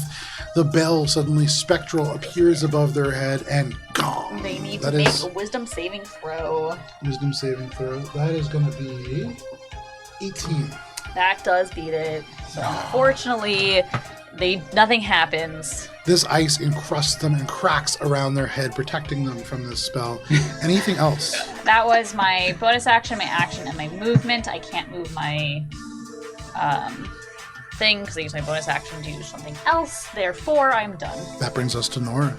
Oh yeah, I'm alive now. Alive. You can see this one goblin looking down at you as you fail to strike them. We're gonna get Warcaster. Nice. Let's see. I just thought I would be making a death save. It's okay. We're going to figure out what we're gonna do. You for our manipulated spell. fate to keep me safe, and then I tipped the Indeed. scales to keep you safe. Nora's just gonna kind of like pop one eye open and just kind of look up and like squint a little bit as she casts Mind Sliver. Okay. And I need an intelligence save. That is going to be a 2 on the dice for 1. Yeah. 3 points of psychic damage and subtract 1d4 from the next saving throw it makes. This goblin's still alive. They were hurt. You can see suddenly as you look up, your eye pops open and their eye just twitches and kind of a blood vessel bursts. They're hurt. They are badly hurt, but they're still alive. We're all a little twitchy here. Absolutely. Anything else, Nora? Puff. Puff kind of like. Oh, does Puff go away when I go? I don't believe so. I think they go back to their pocket dimension. All right. Puff like pops out of one of the sleeves, and kind of like gets all fluffy and does a little hiss, because that's what Puff's got. And I'm just like, searching through things because I don't have the cat stat block in front of me because it vanished from my box. Cat block, please. I'm so sorry. We're What do working you on want to it. know about the cat? Claw attack. Claw, claw. Claw plus 0 to hit, 1d1 slashing damage. Nice. That might be enough. No. But it was a nice little tiny kitty sitting there going, It's just a little A back. and just a little bat. A yeah. warning bat. oh yeah, it's definitely the like kitten. Oh yeah, for sure. It actually, The arch bat. Puff Anything actually just else? goes back No. like Cat part of the cat 3 now. feet. Anything else, Nora? Nope. That brings We're us gonna to stay the down. top of the round. No, we're not saying that. We're No, getting wait, what? Stand. Okay. Stand. Prone, Yeah, stand for prone what you good with believe in. range. Prone not good with melee. That brings us to Dr. Goodberries. They turn, they are frozen over, so they draw out this bone saw and this injecting spear. And you just said, how fucking dare you, right? Yeah. They say, Yeah. like this! And they jab at Why you am with I this standing bone here? saw. You didn't expect him to live. That is a natural 20 with the bone saw. Oh my god. And so they hit you with the bone saw. Oh, that's Wait. I didn't say if it hits or not. No, not I'm kidding. Man. That's probably what. Grimgob, that is going to be, with the bone saw, 10, 11, 12, 13 points of slashing damage. Ow. They just take this, they press it against your flesh and just drab it down, pulling their whole body weights against it, trying to sag out of this ice. The ice cracks but does not give away, and then using that, they pull this little injecting spear in an arc against you. Grimgob certainly does. Does a 23 hit? Wait. Grimgob. That is going to be Yeah, it's gonna hit. 7 points of piercing damage. I can only Oh, make it better that right hurts. And can you make a Constitution saving throw? The tip of the spear you want- breaks I do off want in it. your skin. You rolled a 15 on your die. 17. That is a success. All right, I am. You do not take 2d6 poison damage and find yourself unable to recover hit points until the end of your next turn. You can see, Nora, as this happens, a future where Grimgob is struck by this spear and it stops his tiny heart, and you opt for a different path. And Grimgob, you were able to withstand this strike. That is both of their actions. They cannot pocket frogs away. That is their turn. That brings us to Thule. All right. That was rough. 1. So this cube is now, I believe that's the smell of pie fills the air. And in this space, this toad speaker is going to, now just a wet, naked goblin, going to make a wisdom saving throw. So is what's-his-face? Which one? Dr. Goodberries. Dr. Goodberries. So we'll start off with the naked guy, too afraid. That's a natural 20. He withstands that. He's naked. He's naked. He's afraid. He cannot be charmed because nothing can make him not afraid in this moment. The doctor, what kind of save? Wisdom. Wisdom, that is going to be a 19. All right, so they both succeed once more. Not charmed. Then I am going to... Off just to your left, you can see Nora climbing to their feet. These goblins kind of attacking. Yeah, so probably having just witnessed 2 friends go down, still like clutching Nora to be like, get the fuck up, but just got up. Gonna look away over at Tonky and be like, Tonky, get up, I need you! Healing word for hopefully... Nice, max healing. Max damage, you're doubled down. Oh, sorry, that's the wrong one. You sent Tonky to the Shadow Realm. So maybe not max damage. We miss you too, That's 6 heals. 6. From the darkness, you can hear the very thin voice of Thule. They sound like they are in distress. They need your help. And Tonky, you shrug aside the darkness. And then you come back to life. I believe he's right at the edge of my range for a Starry Wisp. So I'm going to Starry Wisp. Get him. Yeah, get him. Get him. So Starry Wisp. What was the other spell? Cantrip, first level spell. So Nithir's Mischief. Happens at the beginning of the turn. Concentration. It just happens. Gotcha. Okay. That's going to be a dirty 20 to hit. That is a hit. Get him. Get him. This is against which one? Dr. Goodberries. For max damage. Woo! 13 points of Starry Wisps. 13 Starry You get to add This your modifier. Starry Wisps, it is like Oh, an sorry, explosion. 8 Starry Wisps. Huh? 8 points, Okay, not okay, 15, hang on. not 13. That is 5, 6, 7 back. So they are still up. You can see they are hurt. Wow. But these little motes of light kind of penetrate through their armor. There is blood now seeping down through, freezing as it contacts the ice that twists up and around their body. They're in bad shape, but still up. That's it. Okay. And that brings us to the goblins. I only have 1, 2. That's no problem. I just got 2 goblins left. Yeah, I got a couple there. You got your nude goblin. You got your nude but goblin nude up goblin is a here. far You back got your dude goblin. over there. He is going to You got your action awake. shake him awake. He is going to action shake him awake. So we now have all of our awake goblins. Shake him. And then seeing what's happening here, they're going to finish their movement as one of them just yells out, "Scatter!" That's a wise choice. That is all the goblins. It's action to shake them awake. I have this goblin right here. Rude. Okay. Rude. And then this goblin is going to come up Rude, dude. and just try to stab you in the back with their scimitar. Grimgob. That is going to be a 17 to hit. That hits. I think I'm down. Okay. And with this Oh, wait. Oh, scimitar, Yeah, you shouldn't. Yeah, I know. That's okay. We'll learn eventually. No. No, we're all gonna die. that is 6 points of slashing damage. I'm down. And you are down. This goblin just jabs this through you. Tonky, just as you come to life, your eyes open just in time to see Grimgob dragged to the ground. But that is all of my goblins. That brings us to you, Tonki. That's so annoying. I stand up. You use half your Should I movement. trouble you to... It's to stand up for you, Tonki, in this big form. It takes a second. It's a lot of movement. And then, so that was half movement. And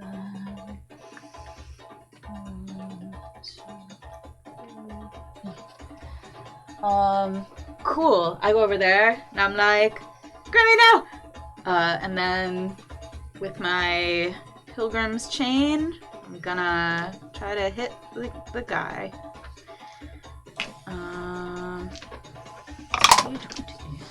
Natural 20!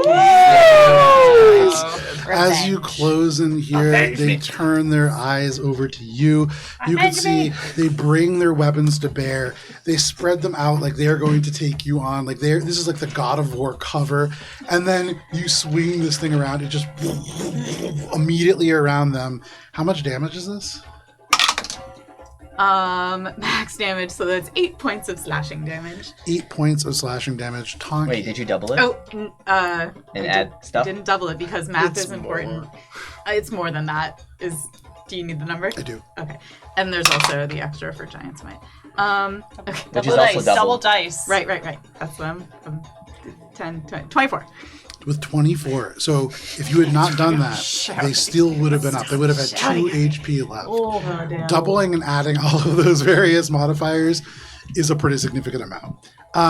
You completely decimate this individual as you see them take Grimgob down. This chain wraps around them once, twice, 3 times, and then as you pull, trying to pull them closer to you, part of the chain wedges into the stone. You pull super tight, and the chains just go taut, snapping and twisting Dr. Goodberries in half. He just rips and shreds across this space, and you pull the chain free. Anything else, Tom? Yeah, Tonki goes, Grimmy's down! And then I'm gonna use my second wind to regain some health. Very nice. So you use second wind to regain some health. That brings us to this toad speaker.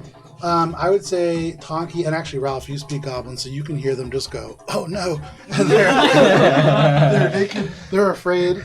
They're going to first move 5, 10, 15, 20. They're going to bonus action dash. 25. And then they're going to action dash. 5, 10, 15, 20, 25. Because they don't have an action to use, you can see they run over to one goblin and they're like, oh my god, they're all dead! They're all dead! To be fair, that was particularly brutalized. Oh yeah, in goblin, he's like picking up an arm and like there's just blood everywhere. And so just like this goblin horrified, they're naked, they're just running. Little skinny goblin butt just kind of glowing in the darkness here. But that is a toad speaker. That brings us to Grimgob. Oh. Death save? Yes. Fail. Cutting word. Oh. 1. Failure from Grimgob. That brings us to Ralph. Okay. So I die faster. Reroll that. Ralph, a naked goblin runs by you. what else is new? That's annoying. You can hear from the cavern now beneath you. Why are they all dead? Okay. So too many things need my bonus action. Is what's happening. What about this dope music? Okay. Ralph's gonna make the choice of friendship over You don't have brutalizing. to. You don't have to. I don't have to. If Okay. you don't want to. Fine. Revenge. Send the mace down to get the toad speaker. Phenomenal. Go ahead and make your attack roll. He is holding his friend's arm up. Madam? Just execute me personally. No. There's a 1. And it just misses badly. You can hear this shriek as they are afraid, but that is all. Anything else, Ralph? He's hurt. He's not hurt. He's not. Did the rhyme not? It didn't. The toad form. The rhyme rimmed him. Yeah. Phrase. Yeah. Anything else, Ralph? Do I have a distance from a distance? I do. I do have a distance. What you doing now? Sorry. I'm going to. You guys are scattering. Yeah. I'm probably going to good. guiding bolt this guy. Okay, yeah, go ahead and make your attack.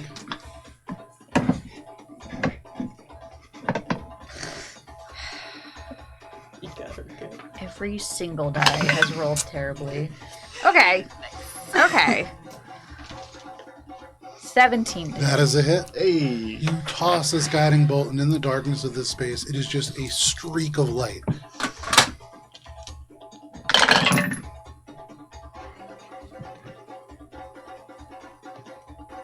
$13 points of radiant damage. The most deadly spell! This guiding bolt just strikes one of these goblins. It lights them up in radiant fire.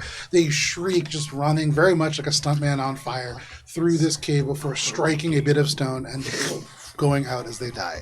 How dangerous is this drop from here? That drop will probably knock you prone and deal 1d6 damage.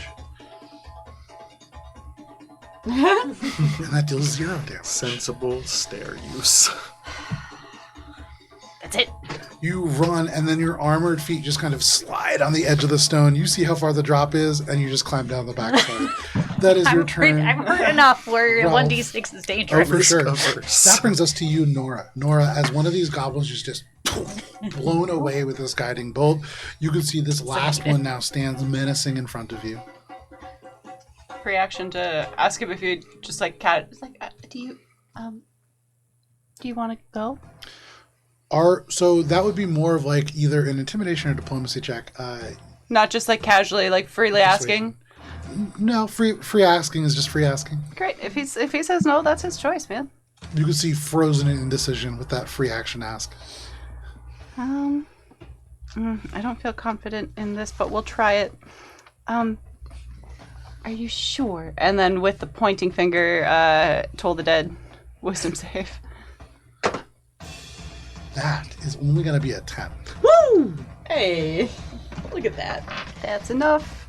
That's enough. That's enough. I gotta find a D12. Cause he's hurt, right? Yeah, He's hurt. he is. No, I want to use this one. It's just gotta come out of my. D12. He's bad. No, you gave it to me. 2.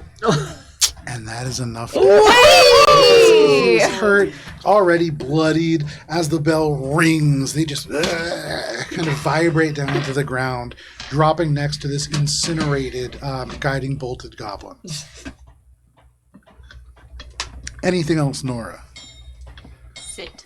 You sit down next to Thule. That brings us to the top of the round. Dr. Goodberries is no more. That brings us to Thule. I'm gonna move the cube. Aw. Very nice. Roll your This d4. guy. Ha! Doesn't affect me. And that's gonna be Dead. Before suddenly molasses begins to just drip down this space, that whole cube, difficult terrain directly in front of you, Tonki. And I think I need to move. I need to move like 5 feet. So I'm just gonna go over to here. And I'm going to Starry Wisp Grim Goblin. I'm going to Finally, my chance. Starry Wisp the not Grim Goblin and Healing Words the Grim Goblin. Very nice. So first, Starry Wisps. Thank you. First, roll for racism, because can you tell them apart? Which one's Grim Gob? The dead one or the one that's standing up? I gotta squint. It's right at the edge of my range. How much It's right at the edge of my range. So the Starry Wisp's gonna miss. That's a 9. Okay, that is a miss. And then the Healing Word is gonna deal 6 points of healing to you. Grim Cop, Oh, you thanks. wake up and just molasses drops across your vision. You are just in a goopy golden world. You have to like Wake up, claw Grim out of your eyes, but you are Toad back. fairies just dancing in a circle around him as No he's in longer Candyland. effective. But anything else Tuli. That's it for me. I am mostly tapped. Okay, that brings us to our goblins. Nobody else go down anymore. I still have. Don't do it. Just don't. Just say no. Yeah, just don't go down. Just say okay. no to going Just don't go down. If I'd known that was an option. Yeah, just DGD. Makes sense to me. Yeah. Grim Goblin, just play dead a little bit longer so they'll run past you. You see one hit of one eye. Difficult terrain. Yep, that's his full movement right there.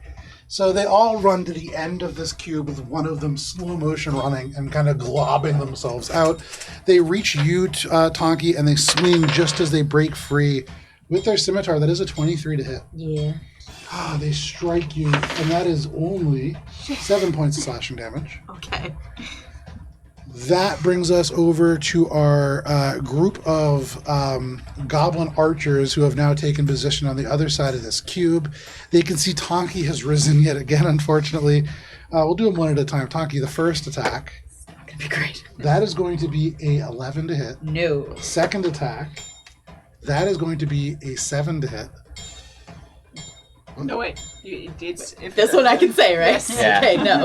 Okay, and then the final one is going to be a 13 to hit. No. And so this barrage of arrows, each arrow strikes this molasses cube and just kind of gets caught. None of the arrows actually making their way through. That is that line of goblin archers.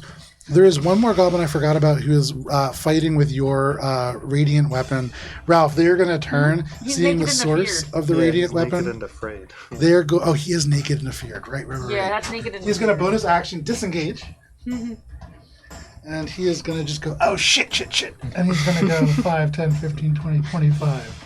Is it because he's no longer the bonus toad action, speaker? He's action. now with the goblins. He's just like, oh, He's fuck. still dashing, going right back the way that all That's of a you good choice. Bye. And that is all of the goblins. That brings us to Druids are wise. Tonki. Tonki, you are hurting, but you stand strong here. You can see they're all knocking little tiny arrows to fire again. I've got one right next to me. Punch. Go ahead and make your attack roll.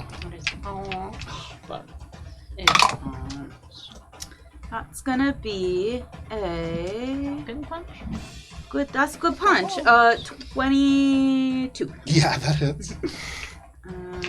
Swoosh. Are the pocket frogs gone now? They're gone. Turn. That's gonna be Is it infestation? 13 points of damage. Tonki, they rush out, slash at you, and you just think it dissipates uppercut them. Before the scimitar can make contact, you hit them right in the jaw. You feel their bones break, and as you hit them, their whole body is just projectiled into this molasses. They are suspended as if they are hitting this kind of gelatinous cube, kind of just slowly floating down in this space, but they are dead. And then I'm gonna move 1, 2, 3, 4. Can get there, and then I'm gonna action surge and hit him. Very nice. Make your attack.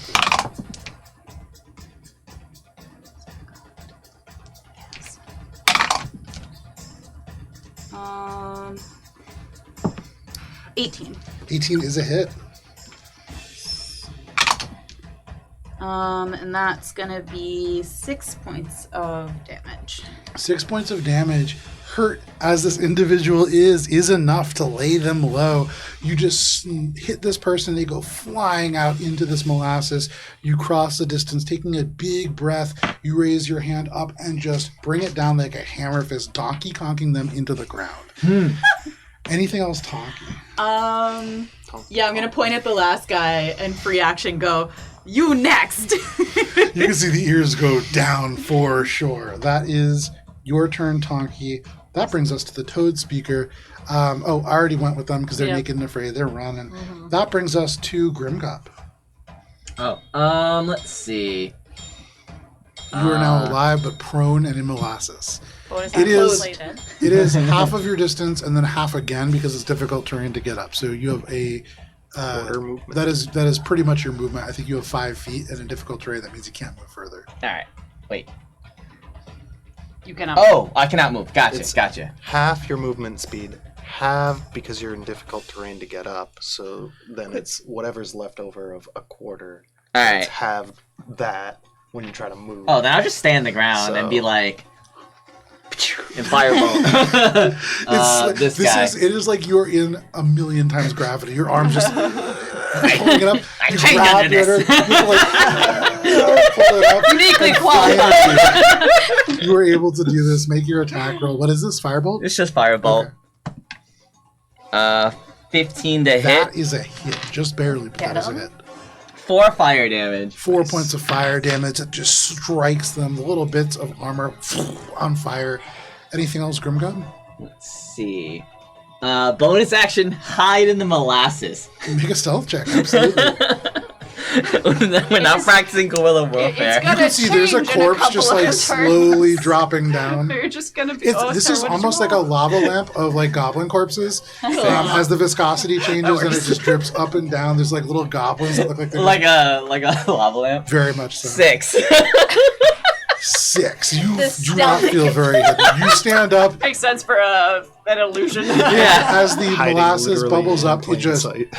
pops, and you are just standing in this. This one's that not is your illusion. turn, This is Grimgum. like That brings us to Ralph. there are alright. illusory parts of it. I'm gonna but bonus it's action move physically this to happening. guard the sleeping It is bodies. actual difficult terrain. Wheel around. I thought it was 10, like conceptually 15, difficult. 20. No, this one's like a mix of 30. fey and draconic magic that Turn. creates. You can like, see these weird goblins shit. making their way around the back Wild of the magic, stonework. essentially. This one's now injured. Yeah. Yeah, they're all That one's all injured fireball, now. Okay.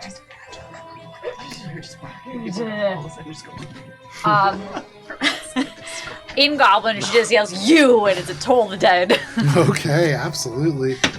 Ding dong. That is going to be an 11. Failed. Roll big dice. It's a good dice. It's a good number. I think it's 12. There's It's 12. Necrotic damage. No. There's modifier. No, it's not a modifier. It's just 8 necrotic damage. 8 is more than enough. Already hurt. You say, you. They turn their head, and there is this gong. And you can see their eyes just roll into the back of their head as they drop unconscious. Excellent. This one goblin kind of looks to their left. That goblin drops unconscious. Their eyes kind of meet yours. Anything else, Ralph? That was my movement, my bonus action, and my action. So free action, mad dog them. Okay, absolutely. You just glare them down. Nora, that brings us to you. Behind Thule, who's kind of making their way further. You can see throwing starry wisps across this space. What are you doing? Well, no other peeps have been demouged. So let's go with... No one's in the mischief aside from Grim, right?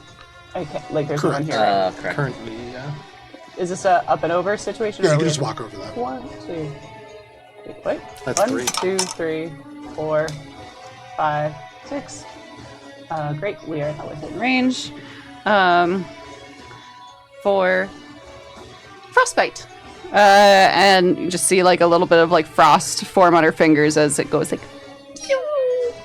And he needs a con saving throw, please. That is going to be a 17. Are you serious? Yes, I am. So much. That is not worth it. That's all I got. That's it. That's all that happens. Alrighty. That Nora is your just goes, turn, Nora. oh, You walk forward. That brings us Crouch. to Thule. I have a question. Yes. Is that infestation still there? Oh, No. this one. Okay. All right. 10 feet. Yeah.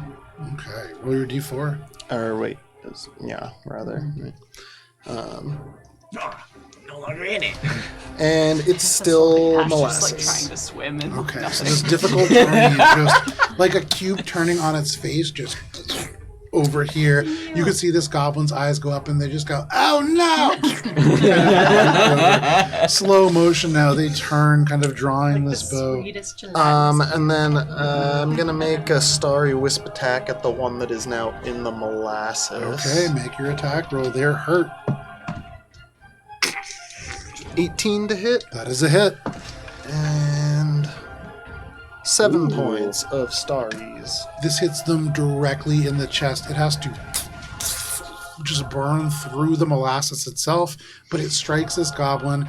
There is just this crack of light at the center, and you can smell burning sugar as this goblin dies. Yummy. Caramel? And then that's... I don't want to use my bonus action for anything, because then I'll be depleted, so I'm going to hold it. That's Okay. That brings I'll us move a little. Boop, boop, boop. to our remaining goblin who is capable of action. They stand on the side of this gelatinous cube. You can see they look over at Ralph, who's now just kind of mean-mugging them. You know what? They're going to turn. They're going to fire their bow first at you, Ralph. That is going to be a 14 to hit. No. And then they're going to go, and they're going to run. And they're going to go 5, 10, 15. They see Tonki, and they're going to bonus action disengage 20, 25, trying to just run straight by. You can see little arms sweep behind them. They are trying to Naruto run their way straight past Tonki. But that is their turn. That brings us to Tonki. Well, Just trip him, Grim. I feel like he's running away. I kind of don't want to just, like, kill him. But I might. It's. Oh, yeah, that's true. All right. I'm going to grapple him All right. Interrogation. by his little head. We can talk. That is an 18. Natural 20. You can see you go down to grab him, and he is surprisingly strong. These little arms resist you as much as he can, but without even closing your hand, you just lift up and you just pick him up, his arms just pushing against your hand. You just drag him straight off the ground. His little legs still moving. He is not aware of the fact his eyes closed, still trying to run. kind of want to just throw him into the molasses. You could do that. That's an athletics check. Yeah, no, I'm just gonna hold him and be like, stop running. Okay. Stop You just resisting. lift him up. Stop resisting. You just shake him by his head. But that is your turn, Tonki. That brings us to Grimgod. Alright, I'm gonna stand up and say to the goblin, hey, we'll let you live if you give us some information on what's ahead. They look around. In this moment, Tonki towers over them, holding them by their head. They look at you. They look over, Tonki. You kind of bring them back, pointing as if you were about to throw a javelin.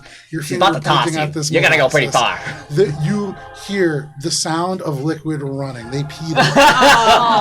No action required. They are intimidated. Their hands go up. They drop this little bow, and they just say, "Okay, you've got me. You've got me. I'm sorry. Somebody peed my pants." It's like, oh, we wish Eddie were here to I prestidigitate that away. I mean that never happened. But in this I won't tell moment, the others. with this goblin currently kept captive, the other two asleep, and all remaining reinforcements dealt with, you are all out of initiative. And because it is 9 o'clock, we are going to step away for a short break, and we will come back to finish this session. Did you have something you wanted to do? Just when we're out of initiative, Okay. we'll sort Tie it. up the bodies. Yeah, Okay. exactly. I have rope. We can certainly get to that. We have magic rope too. But we are going to step away for just a quick break. You will see a countdown on your screen, and we will be back at the end of it. We'll see you then. I am kind of at an angle.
For sticking with us through the break if you did. If not, welcome to D&D. We are playing and you're a part of it now.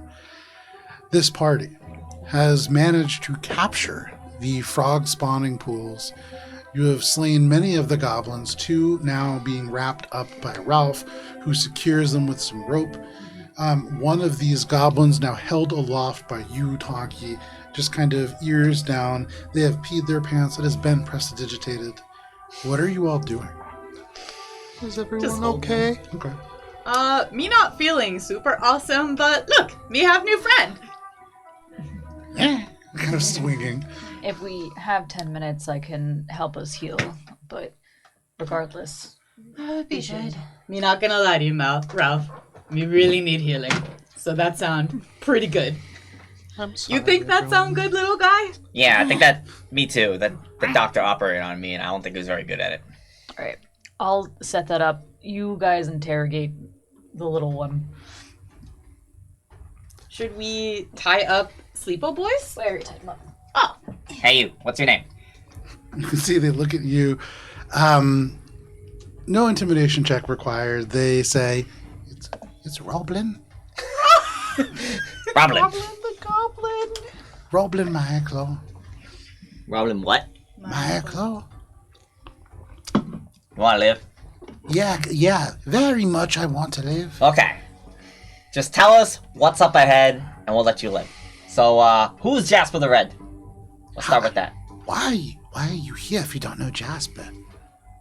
We asking questions. Sorry. He's kind of his eyes kind of wobble in his head for a minute, but he shakes his head clear and he says, Alright. well, what do you want to know about Jasper? Is he a goblin? Yeah. Is he the leader of the, Mireclaw? No, but he's the leader of all of us here. Where he hang out?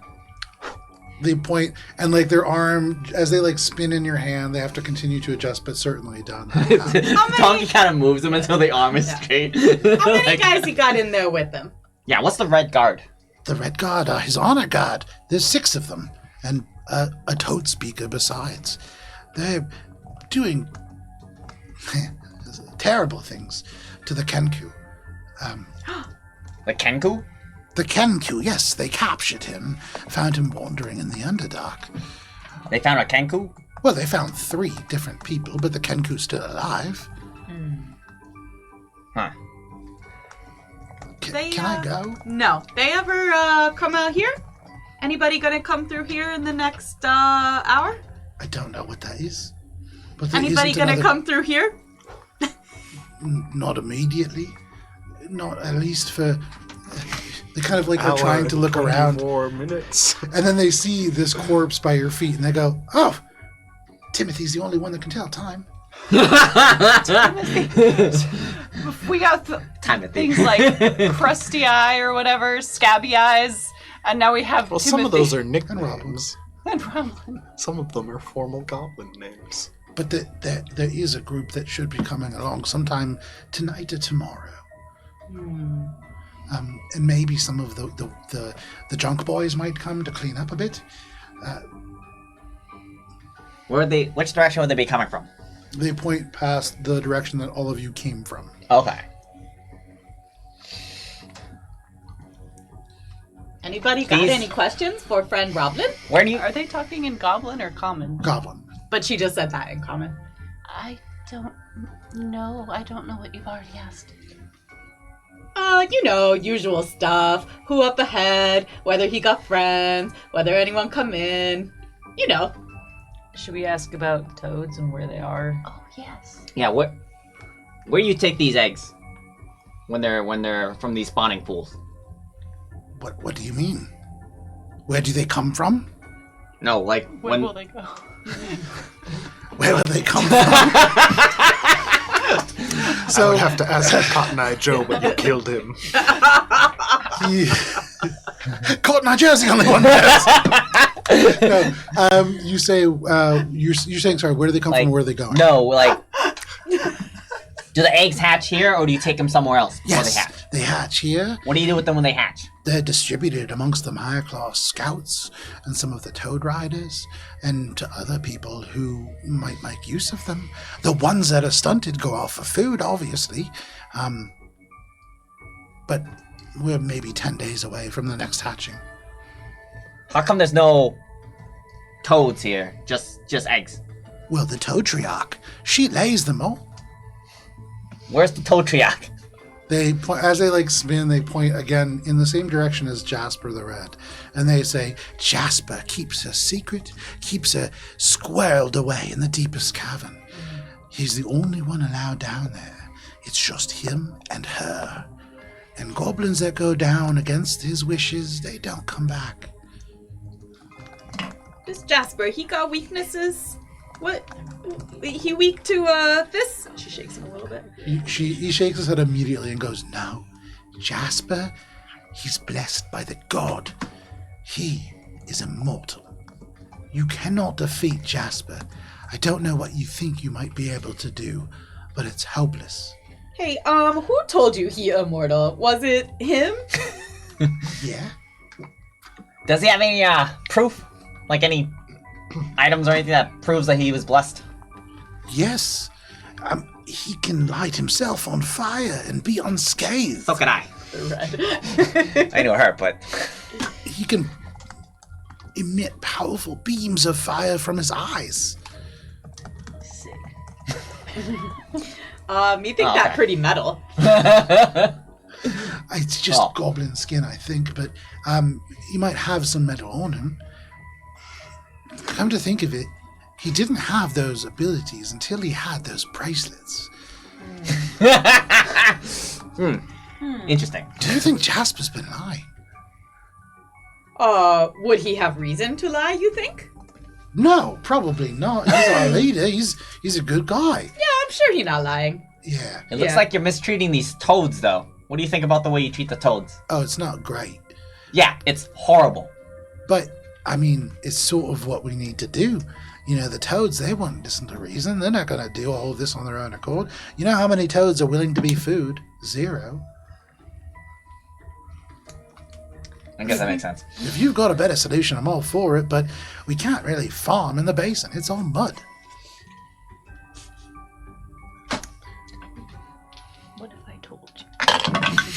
Heed my words. One day it will be less muddy in the basin.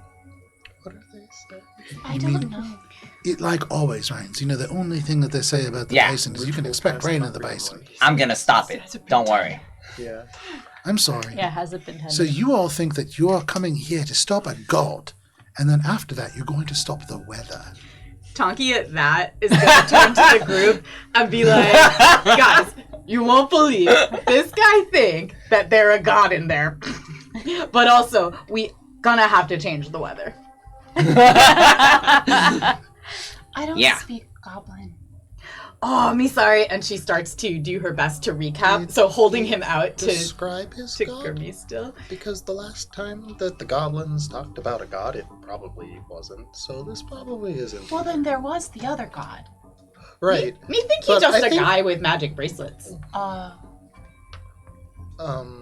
Did he describe what the magic bracelets might do? We can ask him. Hey, 1 second. Hey, you speak common? No? Oh, okay. Yeah, me ask him. 1 second. Hey, what those bracelets do that what's his face guy? Jasper the Red. I thought they just looked really nice, but I think they might have some sort of powers. I didn't think about it, but Jasper used to just sort of be a guy, you know, like all of us. Hey guys, I say this in common. He doesn't know, but he does seem to say that the Jasper became powerful when he found these bracelets. He said he shoot fire. This is also in common. He shoot fire out of eyes. He sat on fire and not get burned. Me think firepower bracelets. Why they call him Jasper the Red? What's red about him? He just has all these red marks on his skin, and also he sets himself on fire, and that sort of looks red, I guess. Jasper Red. Does this sound like anything that I've heard of? Like the bracelets, but more so like the power and like having red Make a markings history or check. anything? Can I make an Arcana check? Have I heard of magic items that would do this before? Nope. I would say you can make an Arcana check. You do not gain the benefit of your thing. You've never heard of anything like this. Okay, Mine 11. is very bad. Has it been 10 I think minutes? Sense. Nice. Like, yes. Since we started largely. Okay, 'cause I was since gonna the cast- rest. No, Yes, no. largely. No, it is not. Oh, wait, this is not history? past yet. Okay. I just wasn't sure. Most of the when- time it has been at Continue least my 10 minutes. casting. 6. Okay. The two of you have no idea what these things might be. So I catch the group up in common of what we know. That he said that there might be other people that might come tonight or later. If they do, they come from this direction. Jasper the Red is in that direction. He has an honor guard, red guard of about 6 goblins and a toad speaker. The eggs hatch here and then they get distributed. They are hatched by the Toadtriach? The Toadtriach. The Toadtriach, who is also down that way in a secret cavern that only Jasper knows. It's the largest of the great giant toads that we have here. We have one other, but it's much smaller, and it's a piece of shit. Where'd that one? They point in the direction of the frog spittle. We should go find the Toadtriach. What's happening to the smaller Toadtriach right now? in the frog spittle. It isn't a Toadtriach. There's only one Toadtriach, right? It's the mother of all toads, and this one is a male, but he won't help us. He's just sort of sitting in the mud and he won't talk, and I think he's playing sick. He's not really sick. I'm not a nurse, but Nurse Tadpole, she agrees with me. Well, she did. He looks over at like the ripped apart goblin. Okay, so I tell the others. All right, I told I let him live and answer our questions. Does anyone have any questions before we let him go? Did you repeat also what he just said? Oh, yes, I missed repeat it. that. Yeah, okay. What are they doing to the toads? It's unnatural. I translate this. Oh, well, Jasper is forcing the Toadtriach to produce more and more eggs, and then we're using them to create more and more toads to boost our economy and create a stronger clan in the grand scheme of things. He doesn't know how, does he? How what? How they're doing it. How they're doing what exactly? Well, the number of toads that they're producing is unnatural for one toad. And if the Toadtriach is producing all of the eggs, then that's an unnatural occurrence, and that would also line up with the fact that the suffering smell is still here. You translate that? What do you want me to translate? I was just telling you. Okay. He says that what you're doing here sucks. He knows. We probably need to go find the people directly responsible. When you say I that, think the that goblin the- just kind of shrugs and he says, I mean, this isn't my dream either, but I mean, who dreams to labor for somebody else, you know? Yeah, that's true, I guess. I feel that. Alright, we're gonna let you go. We killed all these guys, and we're gonna recommend that you don't tell other people that we're here, because then we'll definitely kill you the next time we see you. I'm going to level with you guys. I'm going to absolutely run away. I'm not going to say anything. There's an entire barracks of other Myaclaw back there, and so if you didn't do anything to them, they're still there. So just know that they're behind you, yeah? Can I make Behind an us where? insight check on if I Make an think insight check, he's absolutely. actually the way that we keep probably our mouthwash, right? Oh. You mean like, well, we didn't see the whole place yet, but there's another barracks more that way, and I point back the way we came. When you came in this place, if you came down through the through the crawling descent, you would have seen a number of different ways that you could go. One of them leads to sort of the Myaclaw barracks. It's where many of the patrol members sleep. The other one leads to the junk room. That's where the junk boys have to work. It's a terrible place, mostly because the disposal pit, it kind of eats goblins every now and then. And that's not good. And in fact, That sounds like a terrible place to work. well, it's not only a terrible place to work, it's a terrible place to lend things to people. I lent something to somebody and they got eaten. And so Oh yeah, you're not getting that back. it's at the bottom of the pit. Yeah. And then Pit takes what it wants. there's another path that goes down into the deep dark, and we try to avoid it. It's mostly trapped. I wouldn't go there. Is that where you found the Kenku and the other two? Indeed. Oh yeah, I also tell the group about that they have some Kenku prisoner up ahead that they're torturing. We should probably We should help probably- them. I got an 18. Oh no, sorry. I got a 21. With a 21, they seem honest. There's nothing really deceptive about this. They could have just said nothing and kind of backstabbed you if they wanted to. They seem pretty intent on just leaving. Okay. I would say with that insight check, this is one of the very few goblins that seems to have some kind of insight into the fact that they're very lucky. Very good. You set them free? Robin, what do you think of the Gabranja? What's the name of the Gabranja sister that's in charge again? Of Gabranja. Sorry. That's her last name, right? One second. Before I say it. Because it was the War of the Gabranja sister. Oh, maybe I'm misremembering. No, I think Gabranja is Is the name? her name. Oh, okay. Gabranja is her name. Gabranja, Sister Killer Gobclank. Gabranja is her game. Thank you. It is Gobclank. What do you think of Gabranja? She's scary. Okay. Wow. I mean, in what context? Like, she's single? That's good to know. New avenue. New quest unlocked. Very good problem. That's 4 both Way to my unite the stations. tribes. Dune. Do you think she's doing a good job leading the goblins? It's one of the optionals. Yeah. Have you ever seen Four Princes? I heard that some goblins thought that it was a god and not something they should build a fort on. What do you think about that? I think that's nonsense. I think it's just a big crab. But that being said, I think it's sort of a marvel, really. It's huge. Many goblins live on it now. And with that sort of power, I mean, what we could do is limitless. We don't need to stay in just the basin, maybe. Alright. Well, enjoy your new life. And I'll... let me go. Oh. You just drop him on the ground. He gets up, he dusts himself off. 10 minutes has passed. All right. And he kind of straightens himself up and he says, "Who are you, anyways?" Grimgob Gravelgrave. And we're the Misfits. Gravelgrave. There hasn't been a Gravelgrave in these parts in some time. No. They nod their head and they say, "Well, I wish you luck." You too, Roblin. Maya Claw. Maya Claw. Really needs to say Roblin the Goblin. 13 points of healing for everybody. Nice. The other goblins, over the course of that time, they wake up as well. Are you setting them free along this kind of... They're tied up, so I think after the casting, Ralph will kind of look back and be like, that one that I hit with a hammer is never going to be okay.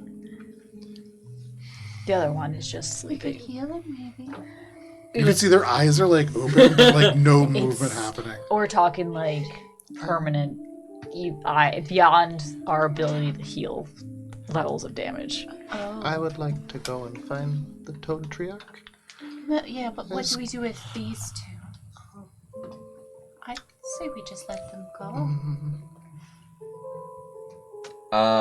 Is toe liquor a universal goblin cultural thing?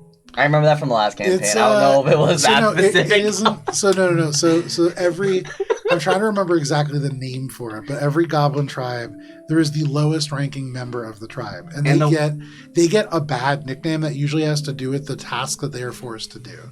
So you, in the course of our multiple campaigns, you have met Toe Licker, you have met Duke Eater. There's a couple others. Okay. There's a couple others that you have met, but that's kind of the toe liquor was the only one that stuck in my head. So but like bottom rung, bad job nickname. That's a universal goblin thing. And Junk Boy kind of has that connotation. Okay. That'll be fine though. Just probably send him to the junk boys. What? 10 minutes passes. Should we untie them? Yeah. Oh, well, let's give the one who seems... Maybe untie them when we come back. Yeah. Not a good idea. That is a good idea. All right. We're And gonna then come back this way, right? maybe, probably. We should. I'm we should gonna go. start making my way towards out of here. Wait. Are we finishing the short rest? Wait. Oh, are we Minutes short passed. resting? If you want a short rest, you have 50 more minutes to go. I would have. Oh yeah, then we'll short like- rest. Me think 50. we need... I need... 50. Me gotta rest. Yeah, I'd be in favor of short. I think we should rest. I will, during this short rest, just look at these egg clusters and try to figure out Make a nature more check. of what they're doing here. Can we start rolling our hit dice or should Yes. we- Ralph will take watch towards this direction. That seems to be the most active threat. Make a perception check. 15. With the 15, as you look at these, I will say these are peculiar eggs, and you notice that not all of them are the same. And it's strange because while they look kind of similar on the outside, depending on how far along they are in the process of their development, it looks like they seem to be able to diverge into maybe different species or forms. Maybe it's a difference along gender. Hard to tell, but there is some level of difference in even just the different pools seem to have different effects on these growths. Rob, sorry, go ahead. And I would say with that 15, you had heard and Grimgob translate that these goblins use these toads for a whole bunch of different things, and maybe for each role, there is some kind of difference to the chemistry of these pools to allow them to grow differently. Maybe almost like we use growth hormone for chicken. One of these pools makes them big for like meat. Or to stand on, to ride. So figuring that out, I would then want to go and, after a bit of like, okay, go check out the dead body of the doctor that had been seemingly in charge of the like science elements, the chemical distribution of it. Sure. To see if there's anything on his person, because I also saw that he injected Tongi with some shit. And me. On their person, there is not a whole lot. As you kind of pick through their body with that frost spell, the little jars on their body have kind of ruptured and exploded. There are like there's one pocket actually that as you kind of open up, little frogs explode out and run away, kind of leaping and hopping.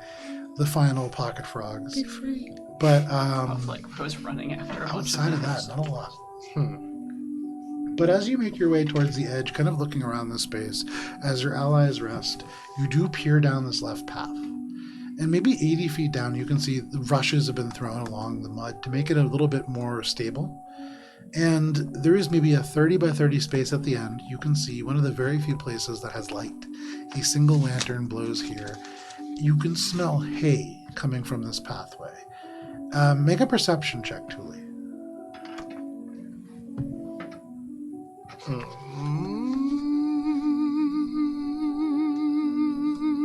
13. With a 13 at the end of this room, there is a pit of mud, and that is it. Did you mention the other? 30 minutes go by. What was your perception check? 12. What? It is quiet in the caverns beyond. Hey guys, should we keep the eggs in here? Because if we want to move the eggs, we can put them in the bag of holding, which has 50 gallons of water. Oh. Would they be safely moved? With your nature check, the chemistry of these pools is such that it would probably make them inviable if you move them now. I would say, Thule, if you wanted, you could use this short rest as your allies kind of regain their health to try to fashion like a little, almost using like a bag, like a single egg incubator for one of them. If we freed the Toadtriach, maybe she can take care of them. I think at this point it's best to keep them in the pools. Sounds I good. could make something to keep one, but the chemistry of the pools has been altered, so that's... I think taking them out would disrupt the evolutionary cycle. I think we need to find the Toadtriach, or Toadtriarchs. Alright. She in secret place behind where Redface is. Only Redface know where exactly. Me forget his Jasper the name. Red. Thank you. I think we got two options. We can head towards that facility that the doctor was in. There's supposed to be some type of male toad, giant male toad that sounds like could be the mate. Thule, you had seen down this path just a pit of mud at the end. Oh.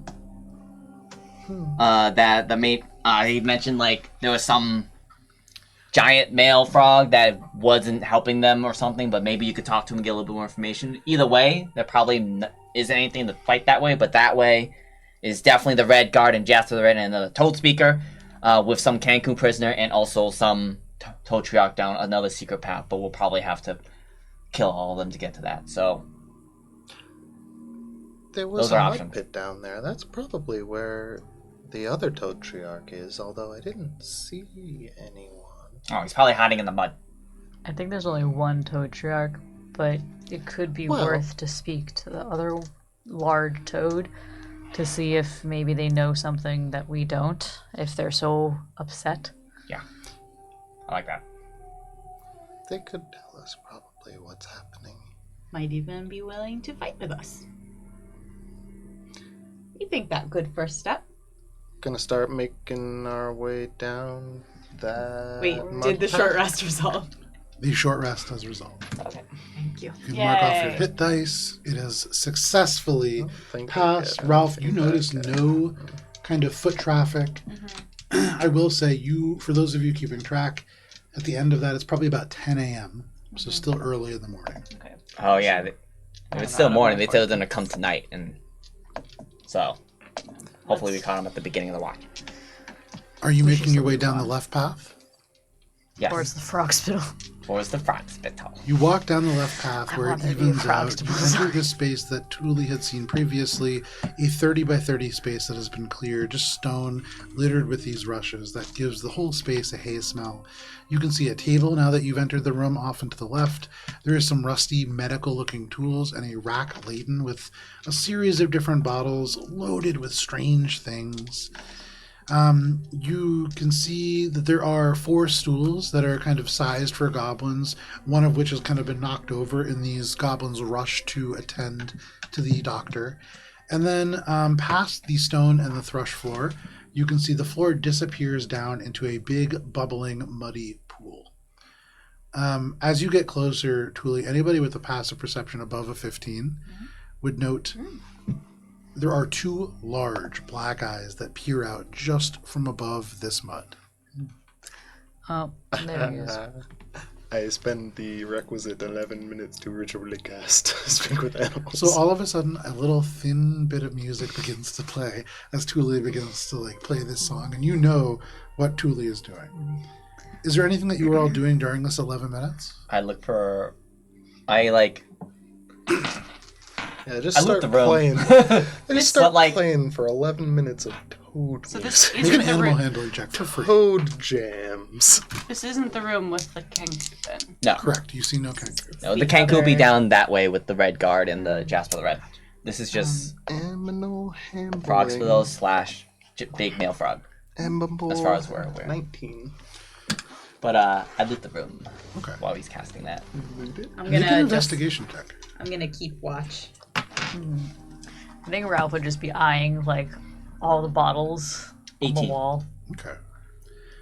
You eye these bottles, but Grimgob actively pulls them off the wall. Taking them here, there are little bits of mud, gross elements of different kinds of water. You can kind of tell, samples of the chemistry beyond. Most of these contain nothing of value. Dried herbs in one of them. Until Grimgob, embedded into this muddy wall, you barely see it. There is a little vial. And as you pull it free, it seems like it's just full of mud. But kind of shaking it around, there is good mud. something spherical on the inside. Grimgob, do you open it up and kind of empty the contents into your hand? Yes.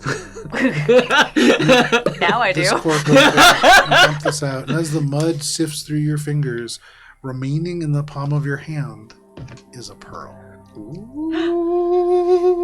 This pearl, a little bit off-colored, it's certainly not from a beautiful ocean oyster. This will work for the purpose of identify. This is something that comes from a freshwater oyster, and so something that is a little bit smaller and a little bit less vibrant in its color. For you finish casting this spell. Hell yeah. Hey, Nora. What? I got some for you. What? Just a muddy pearl. It needs to be washed, and it's weirdly slimy. But Julie will also be Aren't they happy to supposed to see this. No, they're not generally slimy when you use it for spell casting. Oh. Prestidigitate. Once Tule's done, because she doesn't want to disrupt his ritual casting, she's like, Tule! Hello. So Julie looks at you, kind of gives you a, that's nice, and then turns back to the creature. You say this. You can see one of these eyes blinks at you, and then slowly emerging this toad's head, massive. Just the head itself, probably the size almost of Grimgob. This is almost certainly a large creature that lurks beneath the mud. Customary toad greeting. Nice little polite bow. All of you see this toad give a polite little toad bow back to you. They look at you from this mud and they just say, "Greetings." You are not a goblin. No, my name is Thule. I've come to help. It seems that you and your fellow toads have been suffering greatly. Ha! You've been fooled. For you see, the great toad, Mucklebuckminster, is not sick. I have merely been playing. I will not work for these goblins. I'm glad to hear that. They fully emerge now. Like 8 feet long is this toad. My friends and I have come to help free you and your kin from the goblin servitude. I am free to go. Yes, but could you help us with your others? I do not want to help. I want to be free. You will be. You are. You can do whatever you want, but there are other toads, and they continue to suffer. If you could help us in any way, we would appreciate it. I cannot help. I am a great toad. I am the smartest toad that has ever lived. But I am powerless next to Jasper and the infernal ritual he has wrought. Infernal ritual? Do you know anything about the type of ritual he has wrought? Thule, Yes. I am the most intelligent toad, yet I am but a toad. I do not know magic or the magical ways of goblins. You have been incredibly helpful already, though.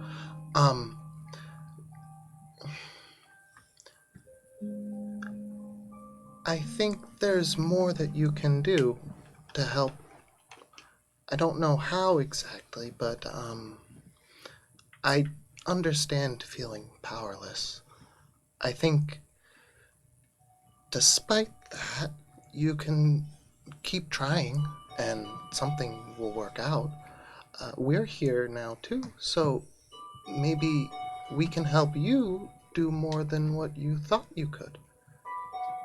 Make a persuasion check. Natural 20! This frog rises up 8 feet and 6 inches tall. Holy shit. And to you, and for all of you also, this has just been silent. But to you, Thule, they say, perhaps you are right. Perhaps I have been powerless for too long. Perhaps I can rise up and kill Jasper. Let us take our revenge. And they leap, and they clear 20 feet in a single bound over all of you, just like a shadow, and they land on the stone. The hall shakes. Little bits of pebbles rain down. This is a great toad. They are huge. They're large. He wants to kill Jasper. I actually meant, well, I do appreciate your enthusiasm, and we will help you however we can, but maybe we can convince him less physically harmful. If we can. But I understand if we have to. They turn to you, and they let out, for all of you, for the first time, a loud but to you, they say, that is folly, Thule. He has killed many. I understand. And he deserves to die. They leap, and they now have entered the spawning pod. We're like, we need to go. Oh. He's going to kill Jasper. Oh, that's good. That's the plan, right? Did he tell you anything about the Toadtriach? She's down there. She's hiding. We gotta go. Just leaps, and now You're following directly in front of Oh wait, this. are we the escort quest now? And it's really goes like running you guys after him. are This is great. keeping pace. clears that pond in a single leap. Element of surprise! As you clear this pond and you make your way to this other side, this right side path, you can see stone. And you can see, in fact, it transitions from the stone of this wild place to a much more constructed appearance. They actually stop almost at the precipice of what looks like architecture. And in fact, for all of you, this is not unfamiliar. You are looking at the building blocks of Obra. You can see you are maybe in the foundations of old buildings that crumble here.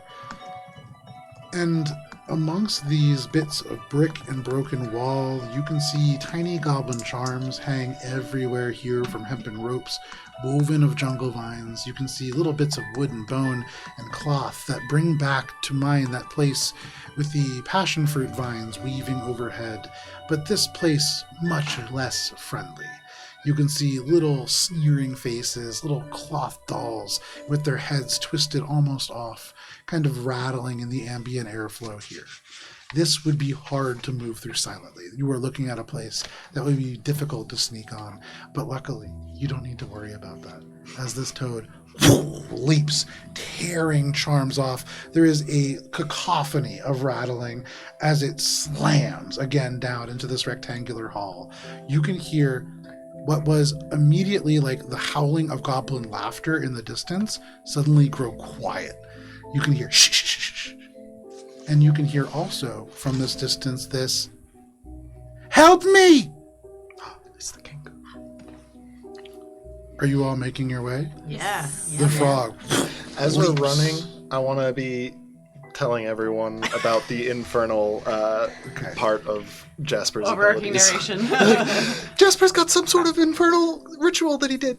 Circling the translation. Yeah. I believe in Mucklebutt, so I want to cast Bear Enhance ability and give him Bear's Oh, Endurance. hell yeah. Muckle Buckminster gets even stronger in this He moment. has advantage on Constitution checks, but he gains 2d6 temporary hit points. Phenomenal. Do I also give him a fucking bardic? Yo, yeah! Spiraling through his blade. Ride, Mucklebutt! Give him 9 temporary hit He begins points. to Mucklebuck glow. needs to live forever. See a remnant of Mucklebutt's Grimgob's mage inspiration. armor just across Get him, Muckle Mucklebutt. Buckminster, and they slam down into this space. You can see goblins all up on this raised platform surrounding a table with this kenku bound to it. You can see off and to the right there are 3 cages, one of which has the door swung wide and open, one of which has what looks like a corpse in it. There is some various barrels and things of that nature kind of scattered about here. You can see 6 goblins in this whole place, most of them clustered around the kenku.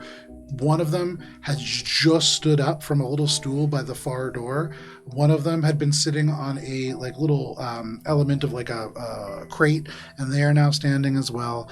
As Muckle Buckminster slams down in the center of this space, because it is 10 o'clock, and a very good place to end for this evening. This is where we're going to end. When I cut the cameras, I'll give you guys a little preview of our visual perspective. And if you want to see this preview, you can see it in real time I got next week Mucklebutt. when we play our session of A Tale of 12 Gems. But this is it for this week. Please stay safe. It is wild out there. We'll see you next week. Goodbye. Bye.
you.